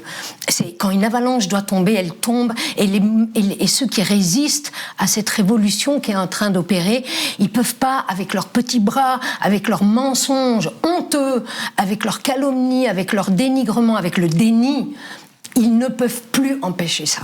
Mais aujourd'hui, vous vous dites on vit un tournant, ou vous vous dites c'est un épisode de plus? Non, on vit un tournant. On vit un tournant et vous allez continuer de l'accompagner et nous, on va continuer de vous nourrir. Et il faut que d'autres femmes parlent, il faut que d'autres hommes parlent, parce que c'est pas... Quand vous disiez c'est dommage que les producteurs parlent pas, mais les acteurs, les producteurs, les réalisateurs, tout ça... Nous toutes, les femmes comme les hommes, on a participé à un système d'oppression et on l'a nourri. Les hommes comme les femmes. Les femmes, nous, par notre silence, par notre soumission, parce qu'on avait tellement intégré la domination masculine que quand on se faisait violer, on hurlait pas, on pleurait même pas, on le disait pas, on mettait 40 ans à le dire. Charlotte a mis 8 jours. 8 jours, c'est une héroïne. Est tellement seule. Mais je crois vraiment que c'est un tournant et qu'on ne peut plus revenir en arrière. Et s'il y a des pauvres types et des pauvres bonnes femmes qui mentent éhontément dans les journaux, chez les flics, pour, par exemple, me calomnier, moi, parce que je dis la vérité, j'ai pas peur de parler, je dis la vérité. Quand ils me calomnient en disant que je mens, que j'ai supplié chaque matin de jouer des scènes supplémentaires que j'aurais écrites pour jouer avec le grand Gérard, mais allons quoi, allons, qu'ils osent apporter la moindre preuve de leur mensonge. Et tout ça, c'est pas seulement mon histoire là, c'est que c'est des entreprises pour faire taire la vérité. Et ça c'est grave et c'est punissable par la loi.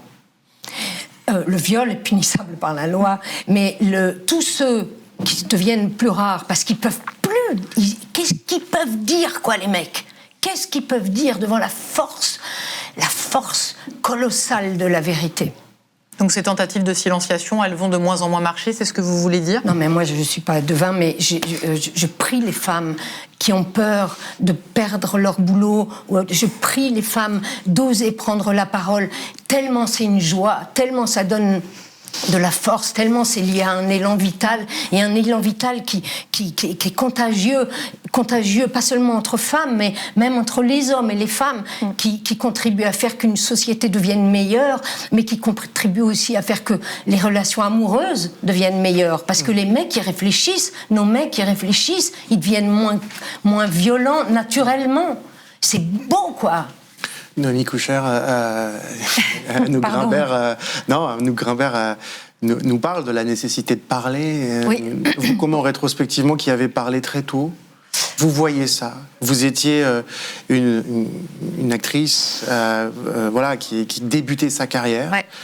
Est-ce que vous estimez qu'avoir parlé, on entend ce que dit Anouk Grimbert, et c'est très important de le dire, mais ça peut aussi avoir un coup, ou ça a pu dans le passé avoir un coup?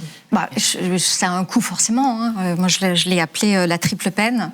Il y a les faits eux-mêmes, ensuite il y a la justice, la seconde peine, et la triple peine. La troisième peine, c'est les médias, où j'ai dit que pour moi, ça avait été aussi violent que le harcèlement sexuel, en fait. Je sais pas, moi,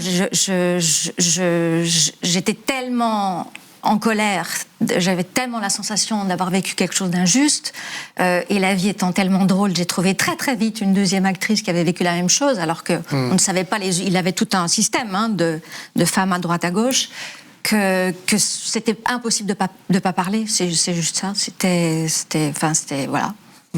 impossible de pas le faire. Mais vous savez, il y a un truc dont on ne parle pas beaucoup dans les questions de violence, c'est qu'il n'y a pas seulement la double peine de, par exemple, ne plus pouvoir travailler, qui est quand même grave dans une vie. Mais il y a quelque chose dont on ne parle pas beaucoup, c'est les années et les années, voire la vie entière, où on souffre sans discontinuer de ces hommes qui se permettent ça. Voilà, et une vie entière, et pendant qu'eux font la fête et gagnent des millions, ça encore c'est pas le plus grave, mais font la fête. Et recommence. Et recommence. Et ces vies entières, on est toutes là à être... on nous parle du courage de parler, mais c'est rien à côté du courage de survivre au viol qui commence enfant. Et après les prédateurs comme Lequel Bon, les prédateurs, ils ont un espèce de sens qui flaire la femme qui est déjà passée par les violences et qui est déjà dans une posture d'excuse vis-à-vis du monde et qui sait pas dire non, Manda Touré et Marie Lemarchand, peut-être au nom de l'ADA, et puis ensuite on prolongera peut-être après un autre tour de discussion sur ce que vous demandez, ce qu'on pourrait arranger. Judith Godrèche en avait parlé déjà tout à l'heure, un peu de pratiques qui peuvent être mises en place littéralement sur les tournages, etc., pour aussi changer cette culture.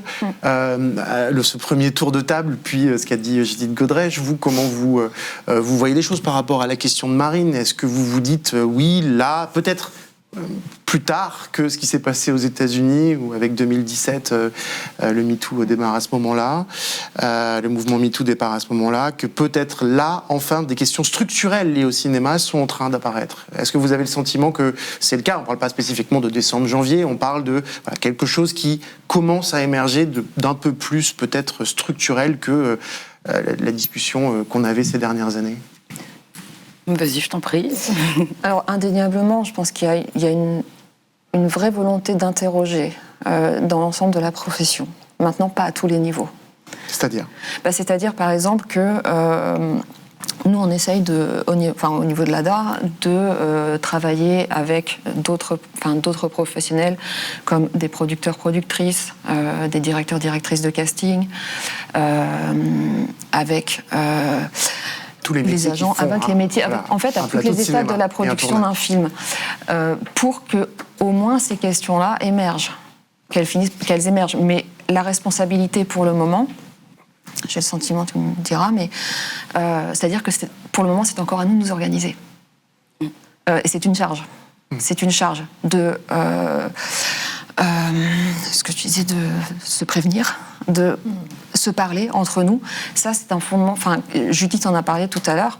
Elle a fini l'entretien avec vous sur la sororité. Lien, ouais. C'est un élément, à mon avis, qui est fondamental aujourd'hui sur cette puissance de la parole, sur cette puissance du lien qui se crée entre nous. On ne se connaît pas et on est sœurs.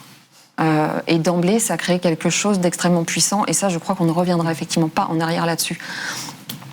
Et je ne sais pas si ça allège la peine. Mais en tout cas, ça donne un moteur qui grandit. Et malheureusement, j'ai envie de dire, malheureusement, on est nombreuses. Mais quelque part, c'est aussi, je pense, ce qui va faire notre force, c'est qu'on s'allie. On s'organise. Et je ne sais pas dans quelle mesure, c'est encore un peu tôt pour le dire, la parole est entendue. Ce que je rejoindrai Charlotte, c'est que jusqu'où la parole des femmes dénonçant des violences subies à l'âge adulte va être entendue. Aujourd'hui, dans les médias, il y a quelque chose, moi, qui me met dans une colère noire d'un tapis rouge déroulé à la parole des agresseurs, sans aucune contradiction.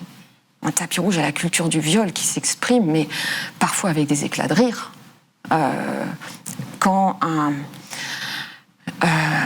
Pierre Arditi annonce que si sa femme le quitte, il la tue, et que ça suscite des éclats de rire, c'est insupportable. Je ne dis pas que Pierre Arditi est un agresseur, je dis que cette parole-là doit être contredite. Et qu'elle reste banalisée aujourd'hui. Qu'il y ait des...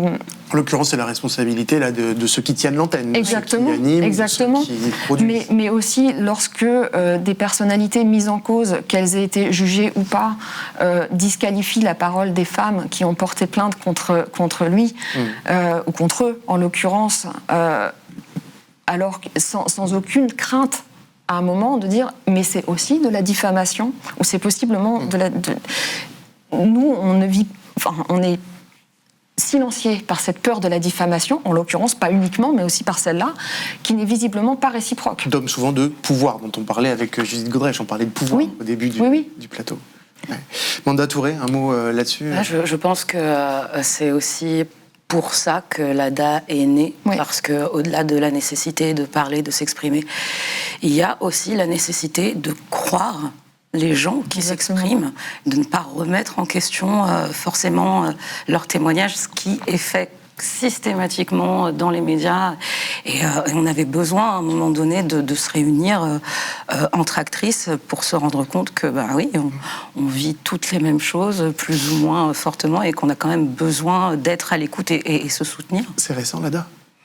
L'ADA a... Pas un an encore. Ouais, c'est ça, donc c'est récent. Voilà, c'est tout récent. Cette organisation aussi, elle se structure, mais elle est aussi récente. Marine. On l'a dit en début de plateau, les violences sexistes et sexuelles, c'est pas que dans le cinéma, c'est dans toute la société, ça traverse les milieux. Mais c'est vrai que ça cristallise quelque chose de particulier peut-être dans le cinéma, parce que bien sûr c'est un vecteur de représentation, ça traverse la culture populaire, mais c'est aussi que le cinéma, il s'est longtemps prévalu d'être avant-gardiste, d'être politiquement progressiste. Et je cite là l'historienne du cinéma, Delphine Chédaleux, on l'a interviewée il y a quelques jours pour un article sur Mediapart, et elle dit ceci: il y a un lien étroit entre la façon dont s'est constitué le champ cinématographique en France depuis les années 60 et le système de prédation qu'il constitue. Est-ce que pour vous toutes, je m'adresse à vous toutes, il y a finalement l'art qui aurait été un alibi pour des violences, pour de la prédation? Est-ce qu'on utilise l'art pour finalement tout à fait autre chose, notamment des violences? Qui veut répondre peut-être là-dessus? En fait, on oublie quand même souvent qu'être acteur ou actrice, c'est l'un des rares métiers en France où on a l'autorisation, où nos patrons ont l'autorisation de nous employer en nous discriminant sur notre apparence, sur qui on est, quoi. Donc ça, normalement, c'est interdit par la loi, à part dans l'art, dans le cinéma. Si je te trouve pas belle, je vais pas te prendre. C'est d'une violence quand même. Donc il y a deux poids deux mesures entre la violence que nous on reçoit quand on cherche à travailler, et puis ensuite la façon dont on peut être glamourisé et fantasmé par notamment les médias ou d'autres choses. Il y a clairement deux poids deux mesures. On oublie le code du travail sur un tournage finalement. On oublie un peu le code du travail. On oublie un petit peu qu'on est aussi dans la société sous le respect des lois, selon vous? C'est surtout, c'est même pire, je dirais. C'est quelque chose qu'on ne nous apprend pas, nous les acteurs. Nos droits en tant qu'acteurs, en tant qu'actrice, c'est quelque chose qu'on va devoir aller chercher quand on a besoin d'aide. Noémie, je vous vois acquiescer. Bien sûr. Non, mais pour avoir fait l'expérience d'autres plateaux, hors France, c'est vrai que tourner au Québec, par exemple, on l'avait vu avec l'émission Apostrophe, la réaction de Denise Bombardier sur l'affaire Matzneff, on n'en est plus là. C'est-à-dire que dans les contrats, c'est écrit exactement ce qu'il va y avoir, quelle partie du corps va être, et tout le monde signe. Et c'est vrai qu'en tournant en Allemagne, je me rends compte que les plateaux ne sont absolument pas sexualisés. On est dans le travail pur. C'est vrai qu'il y a une différence. C'est-à-dire ce que Judith Godrèche racontait pour sa propre série, les précautions prises et tout ce qu'elle nous décrivait tout à l'heure, c'est quelque chose qui, vous diriez, vous, à l'étranger, est plutôt plus ou moins monnaie courante. En tout cas, au Canada, il y a un pays qui est proche des États-Unis, quoi. L'Allemagne, j'ai pas eu de scène de cet ordre-là, mais c'est le plateau en général, je trouve. Ouais. Il y a deux choses différentes, c'est qu'aux États-Unis, les comédiennes, dans leurs contrats, ont des contrats de nudité qui sont extrêmement spécifiques. C'est-à-dire qu'une comédienne peut dire, on peut filmer mon sein du côté latéral droit, mais sans montrer le téton. Enfin, on peut être extrêmement spécifique, c'est dans le contrat. Après MeToo, il y a eu l'arrivée aussi des coordinateurs et des coordinatrices d'intimité, qui est encore autre chose. Donc on est déjà dans une culture qui va parler du corps des femmes et de comment il va être filmé, et les comédiennes peuvent donner leur consentement. et le révoquer à tout moment, ce qui n'est pas du tout dans notre culture française. Mais ça dépend, parce que moi j'ai quand même l'impression qu'on parle de différents cinémas, parce que quand on fait du cinéma d'auteur aux États-Unis, ou en Allemagne, ou au Canada, c'est pareil.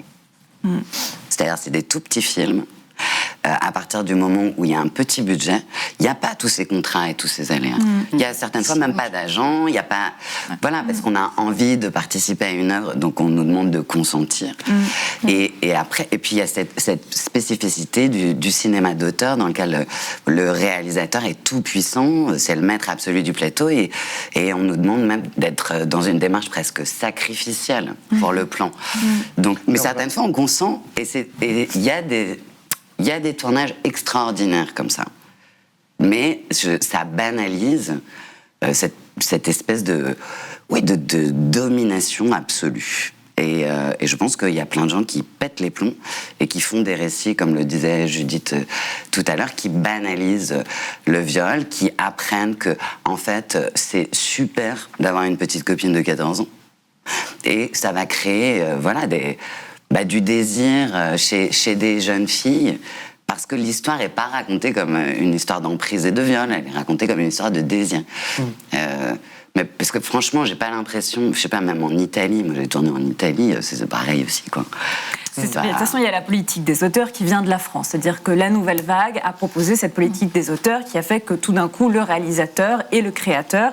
Et ça, évidemment, il y a la liberté d'expression artistique et il va être une telle place, en fait, que tout va lui être permis. Figure tutélaire dans le cinéma à l'extérieur, mais aussi sur son film, sur son tournage, dans le moindre et ça vient vraiment... Et d'ailleurs, Geneviève Célie a beaucoup écrit. Alors, Geneviève Célie, oui. Alors, on va regarder justement, elle a publié cet entretien sur Mediapart avec Sarah Brett il y a quelques jours. Professeure émérite en études cinématographiques à l'université Bordeaux-Montaigne, animatrice du site collectif de critique féministe Le Genre et l'Écran. Vous pouvez le regarder, il est très intéressant. Le cinéma d'auteur qui se présente comme subversif, dit-elle, est en fait le milieu le plus réac et le plus archaïque dans son fonctionnement. Moi, je suis d'accord. C'est le droit de cuissage légitimé par la puissance de l'art. Non, mais il ne faut pas non plus en faire une généralité. Alors, il y a des gens merveilleux avec qui on travaille calmement et ce qui ne rogne pas sur l'imaginaire ni du metteur en scène ni des interprètes. Il ne faut pas non plus faire un portrait noir de ces hommes qui régneraient sur leur plateau. En tout cas, ce qu'elle dit, c'est que ce pouvoir, justement, des auteurs peut permettre ce genre de choses. Oui, elle ne dit pas que c'est tout le temps le cas. Et puis il y a des metteurs en scène qui ont beaucoup de bonheur à se tenir bien et ce qui n'enlève rien à leur liberté et à leur puissance de création. Mais généralement, ceux-là, ils disent qu'ils ne peuvent pas faire un film tout seul. Non, on ne peut pas faire un film tout seul. Oui, mais ce que les auteurs prétendent, c'est qu'ils sont tout seuls. Et qu'un acteur ou un autre acteur, c'est pareil. Un technicien ou un autre technicien, c'est pareil. C'est ça qui est terrible. Parce que là, tout le monde est réifié. Et c'est là que ça déborde. Et on a une fascination pour ça. C'est le monde du travail en général, quoi. Mais Iris Bray, pour vous, il y a une spécialité quand même française. On a dit réception du mouvement MeToo dans le cinéma, dans le reste de la société, un petit peu lente au démarrage en France, avec aussi beaucoup de résistance. Est-ce que pour vous, la spécificité du cinéma d'auteur très française dans cet héritage nouvelle vague dont vous avez parlé, joue aussi... Et de la critique. Je veux dire, tout est lié, c'est-à-dire aussi de la manière dont les journalistes, les critiques vont s'emparer de certains films, comment aux États-Unis, les études de genre, le féminisme, ces grilles-là théoriques qui ont commencé avec Laura Mulvey dans les années 70, on pouvait les mobiliser pour parler d'un film. En France, on ne pouvait pas mobiliser cet appareil critique-là pour parler de cinéma. Donc en fait, il y a beaucoup de choses qui sont... Valérie Rey-Robert a écrit un livre qui s'appelle « La culture du viol à la française ». Il y a des choses qui... viennent de notre pays, qui de l'extérieur pour paraître beaucoup plus libres, mais en fait cette liberté a malheureusement aussi permis beaucoup d'abus. Donc effectivement, il ne faut pas généraliser en disant tout le cinéma d'auteur est comme ça ou le cinéma mainstream n'est pas comme ça. C'est juste de comprendre comment un système se met en place pour que les femmes et les hommes qui essayent de dénoncer les abus, on leur demande à nouveau d'être silencieux. Donc c'est d'essayer de comprendre la complexité. Oui, par contre, aux États-Unis, le MeToo, la solidarité entre femmes, la sororité a opéré immédiatement, et en fait, c'était pas pour ou contre MeToo. En France, c'était pour ou contre. Enfin, je veux dire, alors qu'en France, ce qui nous choque, c'est d'abord les enfants. On a bien vu Springora, même de tous les textes littéraires qui sortent, c'est-à-dire que souvent c'est des contextes, même le livre de Neige Sino, d'inceste, et en fait les femmes adultes sont vues comme si elles étaient responsables. Et effectivement, comme dit Marie, même dans l'organisation aujourd'hui de qui prend la parole et qui s'organise et qui pense, ça repose beaucoup en fait sur les femmes qui essayent de faire changer les choses. C'est-à-dire qu'on nous demande beaucoup, mais alors quelles sont les solutions ? Comme si c'était à nous de penser à la place des personnes qui mettent en place le système. Donc je pense qu'à un moment, il va falloir que cette responsabilité, elle se rééquilibre. Oui, l'histoire de la minorité ou de la majorité, ça a été très très épineux en ce qui me concerne, parce qu'on a entendu tout le temps, mais vous étiez majeur, vous étiez majeur, et j'ai eu constamment... Présomption de consentement, ça pour les... On était majeurs, donc on savait ce qu'on faisait, quoi. Ouais. Et comme si l'emprise ne pouvait pas exister sur des femmes majeures, ça c'était très fort, et même encore aujourd'hui, alors c'était intéressant parce que je me rends compte qu'on se sent tout est légitime, quoi qu'il soit arrivé, que ce soit du harcèlement, du viol, enfin quelle que soit la gradation, on se sent illégitime. Et je me souviens d'avoir porté très longtemps le fait que mais oui, j'étais majeure, j'ai pas le droit en fait. Il y a quelque chose de cet ordre-là. Et c'était très juste ce qu'a dit Charlotte en fait. C'est le fait d'être majeur, voilà, on est plus responsable que si on était mineur. Et c'est vrai que le public voit ça aussi comme ça. Et ça c'est assez dur, je dois dire, cette chose-là. Ouais. Ce décalage, on l'a vu au moment de la prise de parole d'Adèle Haenel, puisqu'elle a été extrêmement soutenue, personne n'a remis en cause sa parole. 5 jours après, Valentine Monnier, qui est une photographe française, l'a accusée Roman Polanski de viol. À l'époque des faits, elle avait tout juste 18 ans, et on voit que la réception de sa parole n'a pas du tout été la même. Les soutiens de Polanski se sont abondamment mobilisés, même s'il y a un décalage de notoriété, évidemment, entre Valentine Monnier et Adèle Haenel, ça ne peut pas suffire à expliquer ce décalage entre la réception des paroles des mineurs à l'époque et des majeurs aujourd'hui. Je sais pas, pour moi c'est une vraie question, comme, alors c'est un tout autre sujet, mais comme l'invisibilisation de la femme après 50 ans sur les écrans. Je sais pas ce qui se joue là autour, mais oui, je pense qu'on est plus, enfin le public est peut-être aussi plus réceptif à la souffrance de l'enfant que de la femme majeure. Enfin ça c'est... Oui, et on l'a vu aussi avec les soutiens dont a bénéficié Depardieu aussi, avec tout ce qui s'est passé ces derniers mois, avec les prises de parole de Carole Bouquet, en fait, et on se rend pas compte, et c'est-à-dire que moi je me prends en pleine figure des paroles horribles où il est dit sur un plateau que je mens, que j'ai des problèmes, enfin, et sans parler de l'intervention des avocats qui a été absolument abominable, que j'ai très mal vécu, et que même si ça vaut rien en soi, ça m'atteint, je suis humaine, et il y a tout ça en fait dont on se rend pas compte, et c'est tellement lourd à porter. Ouais. Et donc tous les risques, et aussi pour justement parler du fait qu'on aurait à y gagner à parler, mais j'ai tout perdu. Est-ce qu'il n'y a pas quelque chose autour de la question de on parlait de la notion de confusion en fait entre le désir du réalisateur pour une actrice et de la question d'un désir qui circulerait comme ça sur le tournage.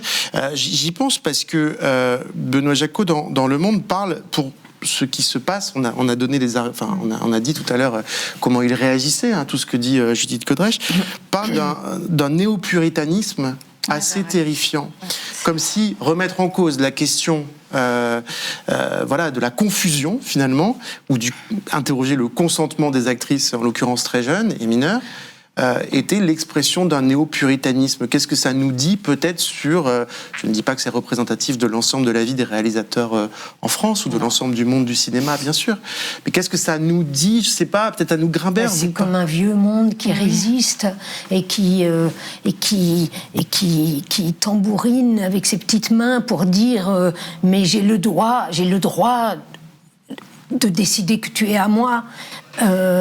Mais bien sûr que le cinéma a ça d'un peu bizarre par rapport au dentiste ou au boulanger, que par exemple le lexique entre un metteur en scène et un acteur, c'est je te veux, je te prends, je te désire, mais ces mots-là sont pas forcément porteurs de sexualité, c'est qu'il y a du désir, mais ce désir du désir mais qui est pas sexuel, mais qui fonctionne et qui fait fonctionner nos métiers.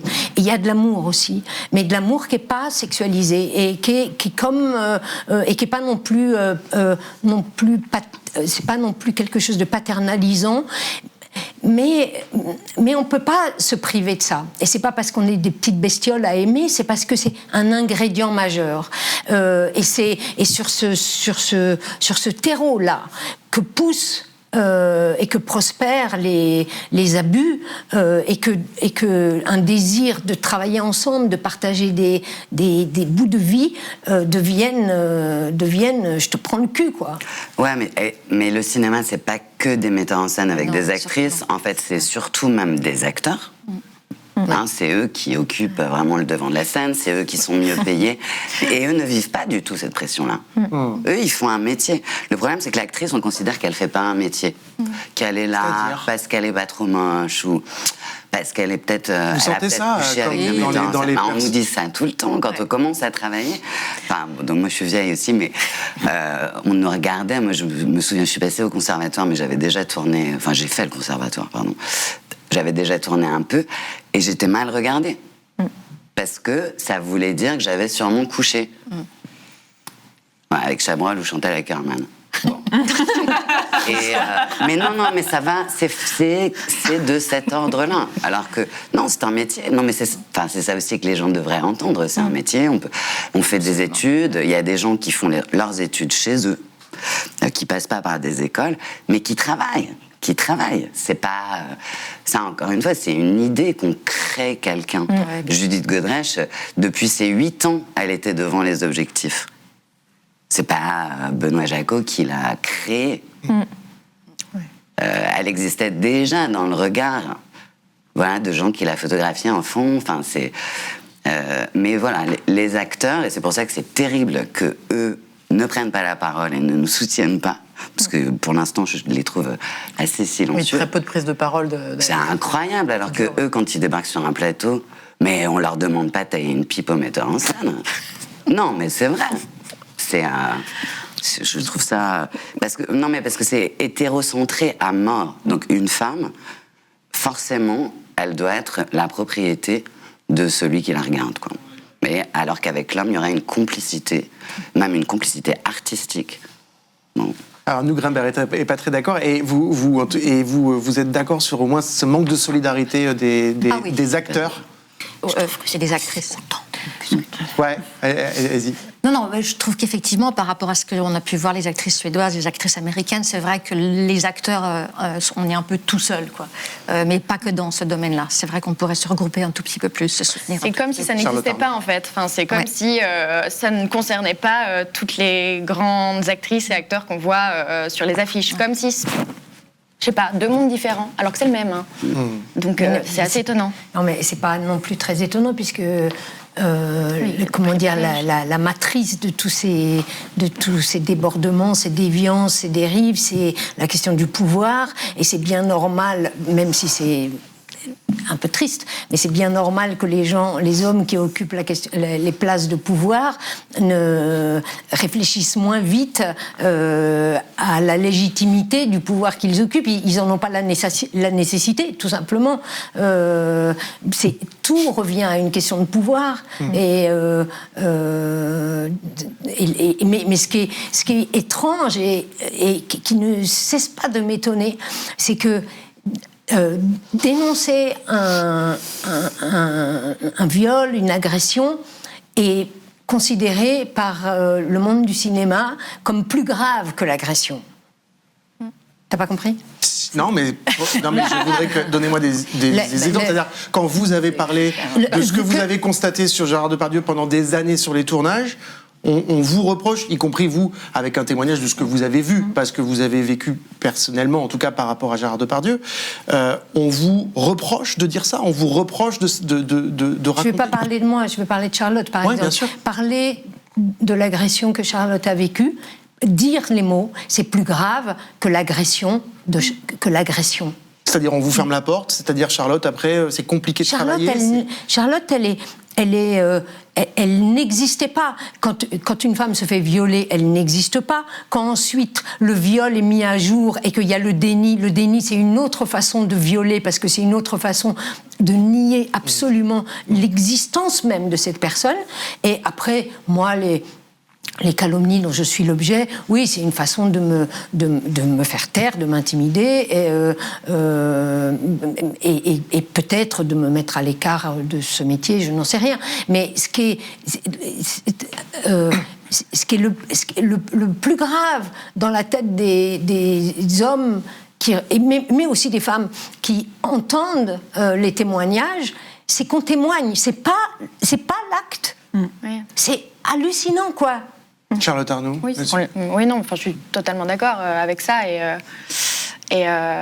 c'est comme si on les salissait, on salit leur belle carrière. Tout le monde l'a idolâtré, tout le monde a été fan de lui. C'est maintenant qu'on parle et ça n'a pas de sens. Et si, et ça, il fallait parler avant. Ça a été encore le discours de Gilles Depardieu qui a pris la parole il y a très peu de temps. Et qui en fait une victime. Oui, et du coup, qui en fait une victime. Il va pas bien. Et moi, est-ce qu'on se pose la question de comment je vais, de comment je survis chaque jour? C'est quoi, justement, les conséquences de la parole? Quand on dénonce des violences sexistes et sexuelles, aujourd'hui, là, en 2024, qu'est-ce qui se passe pour vous en 2018, il y a quelques années? En fait, tout a été détruit dans chaque sphère de ma vie, dans chaque parcelle en moi. Il y a eu des drames, que ce soit, moi en moi, c'est-à-dire que le stress psychotraumatique et tous les symptômes, je ne vivais plus. Enfin, c'est une détresse psychique, c'est un enfer de chaque jour, de chaque seconde. Après, il y a aussi dans la famille tout ce que ça fait exploser. Ma mère s'est suicidée, alors pour plusieurs raisons, mais je veux dire, ça n'a pas aidé. Tout est détruit, que ce soit dans le travail, que ce soit en moi. Moi, j'ai tout perdu déjà en moi, cette flamme, cette envie, cette passion, et je retrouve peu à peu les choses. J'ai repris la danse, j'ai repris la fac, je suis obligée de me mettre dans une dynamique, sinon je meurs. Mais les conséquences, elles sont partout. Noémie Cocher, vous aussi, vous avez vécu les conséquences de la parole. Vous le disiez tout à l'heure, ça a été très difficile à l'époque d'être entendu et vous avez vécu cette triple peine. Comment on fait pour travailler après? C'est quoi la vie d'après? Moi, en fait, le fait d'avoir gagné en justice, ça a tout changé. C'est-à-dire que j'étais validée quelque part. Et ensuite, j'ai mis un couvercle là-dessus. J'ai vécu, j'ai fait un enfant. Je pense que ça m'a énormément aidée de devenir maman. C'était une réconciliation. Et c'est à l'époque de MeToo que tout d'un coup, tout est ressorti. Je me suis rendu compte que je n'avais pas travaillé sur ces choses-là. Mais le fait d'avoir été entendue par la justice m'a donné une force incroyable. Incroyable. Oui, du coup, ça me donne envie de rebondir sur tous les gens qui, à la télé, disent « attendons que la justice rende son verdict ». Oui, il faudrait que la justice aille un peu plus vite, parce que c'est sûr que... Mais il faut espérer que la justice soit poreuse à la société qui est quand même en train de bouger, qui est quand même en train d'entendre. Parce que la vérité... ça marche à deux. Si on est seul à la dire et si l'autre veut pas l'entendre, il n'y a pas de vérité. Et il n'y en a pas deux, des vérités. Il n'y en a pas deux. Anna Mouglalis, vous aussi, vous avez pris la parole sur, on l'a dit tout à l'heure, sur plusieurs affaires. Vous êtes aussi de toutes les manifestations contre les violences sexuelles et sexistes. Est-ce que cet engagement, cette parole, elle a des conséquences pour vous, pour votre travail ?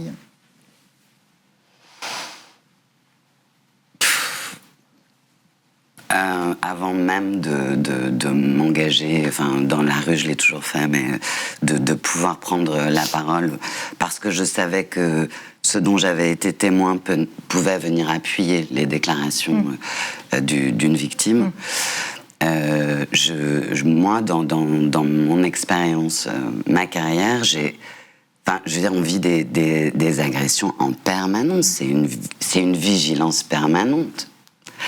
Donc, je pense que, depuis que je suis toute jeune, je suis dans une colère, mais bon, qui vient de plus loin aussi, mais toujours, de violence, des violences intrafamiliales.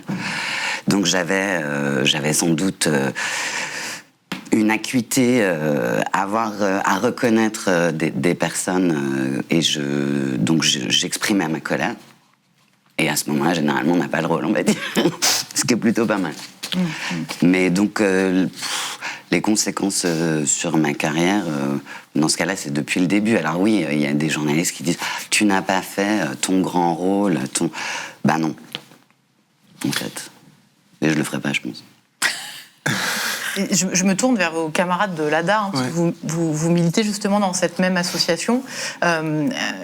Depuis que vous avez créé cette association en 2022, comment ça se passe? Comment vous arrivez à imprimer vos discours? On vous a vu signer une tribune qui était forte au moment justement de la sélection de Woody Allen, Polanski, Luc Besson au festival de Deauville et à la Mostra de Venise.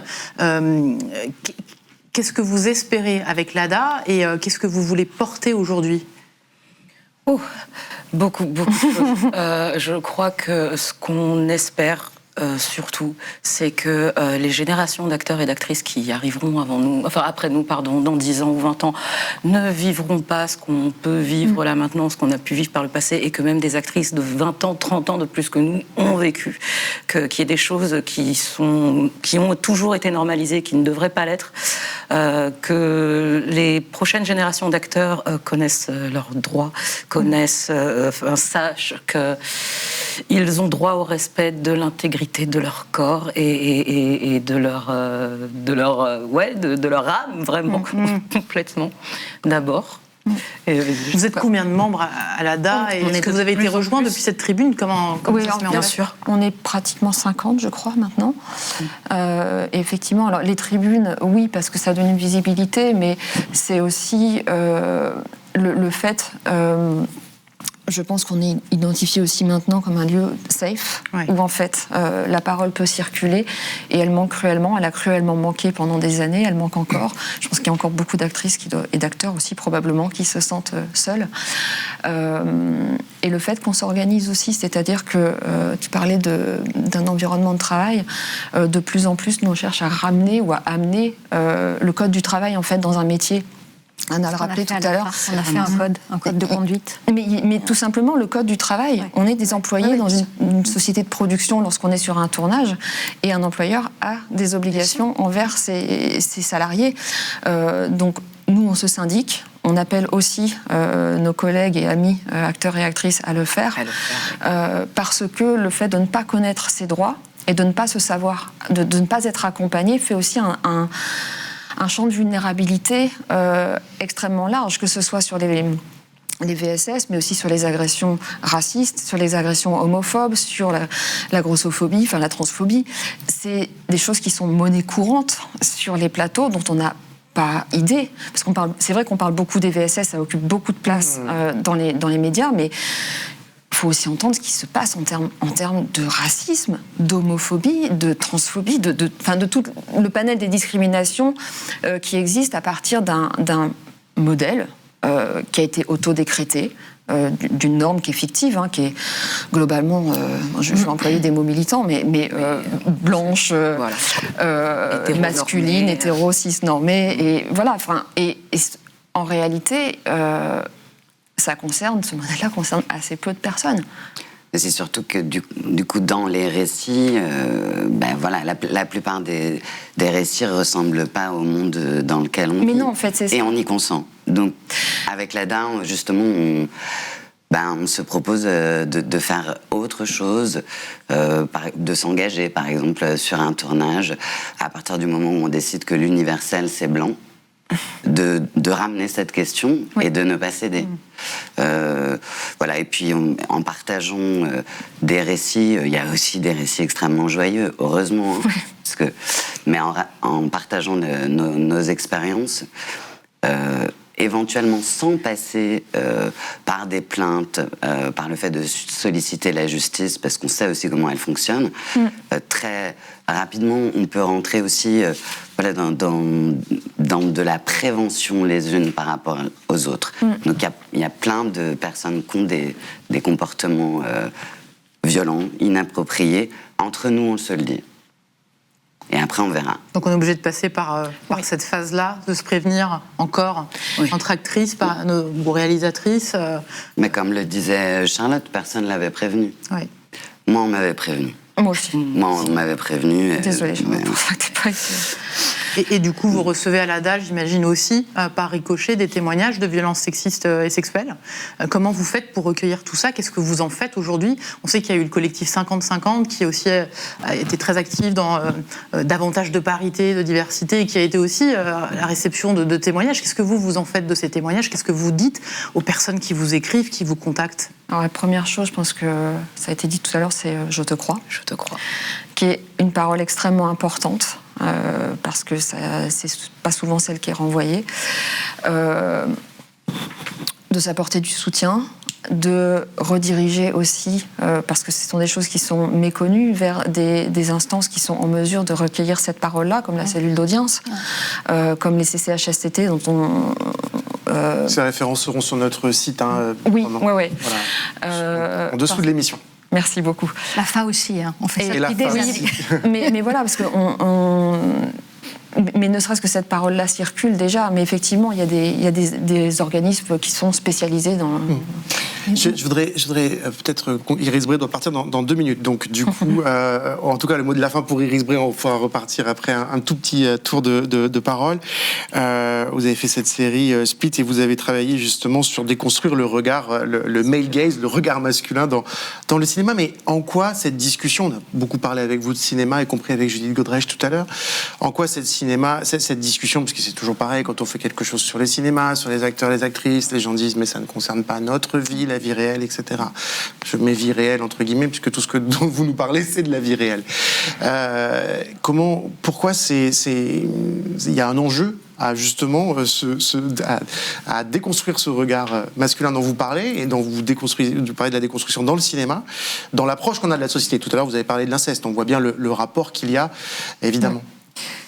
Parce que le cinéma et les séries proposent des représentations et qu'elles proposent un imaginaire et qu'elles proposent aussi une vision du désir et que d'avoir d'autres récits, d'autres images, d'autres personnes qui incarnent ces récits, d'autres narrations permettent en fait d'avoir une pluralité dans notre imaginaire affectif, amoureux, qui est absolument nécessaire et donc de partir du point de vue justement de l'homme qui désire une enfant ou une jeune fille qui, elle, est regardée comme un objet, c'est finalement assez triste et assez réducteur. Et il y a 1000 manières de vivre en fait ces amours et ces amitiés. Et je pense aussi depuis tout à l'heure en fait aux années 70 et à Delphine Seyrig et à Carole Roussopoulos et à toutes ces femmes qui se sont rencontrées, se sont mobilisées, qui faisaient aussi des ateliers en non-mixité pour apprendre à filmer. Et comment, en fait, elles ont quand même créé aussi tout ce corpus de films dans les années 70 qui racontaient autre chose. Donc c'est vraiment des vagues, c'est-à-dire que malheureusement, ces voix-là, ces images-là, à un moment, on les perd et elles sont plus diffusées et on les connaît plus. Et il y a des moments où ça revient. Et je trouve que c'est vraiment joyeux de se dire que... En fait, depuis le début de l'histoire du cinéma, il y a des histoires passionnantes du point de vue des femmes qui racontent d'autres récits. C'est juste que ces histoires-là, elles ont été enterrées et ces réalisatrices-là, elles ont été oubliées. Et donc, il faut qu'on fasse un effort collectif pour que cette mémoire, elle soit aussi une mémoire plurielle où chacun et chacune pourrait se reconnaître. Et voilà, et ça donne envie d'avoir des vies aventureuses et c'est ça qui est le plus important. Et je vous quitte sur ces mots-là pour justement aller voir Alma Jodorowsky qui joue dans Split, qui passe derrière la caméra et qui devient réalisatrice et qui a travaillé avec une partie de l'équipe de technicienne de Split. Et je trouve que, en fait, c'est extrêmement joyeux de voir qu'on se rencontre, qu'on se parle et que tout le monde a envie de raconter des histoires et j'espère qu'elles circuleront. Merci beaucoup, Iris Bray. On va conclure avec ces mots-là. Vous pouvez partir. Merci beaucoup, Marine Turki, avec Lénaïque Bredou, Sarah Brett. Vous documentez évidemment au quotidien les sujets liés aux violences sexuelles et sexistes sur Mediapart. Merci beaucoup à vous d'être passé par le plateau de Mediapart. Merci à vous qui nous regardez cette émission. Vous le savez, elle est en accès libre, mais sans vos abonnements, on ne peut pas faire de telles émissions. Donc abonnez-vous si vous le pouvez. Merci, à très vite sur Mediapart.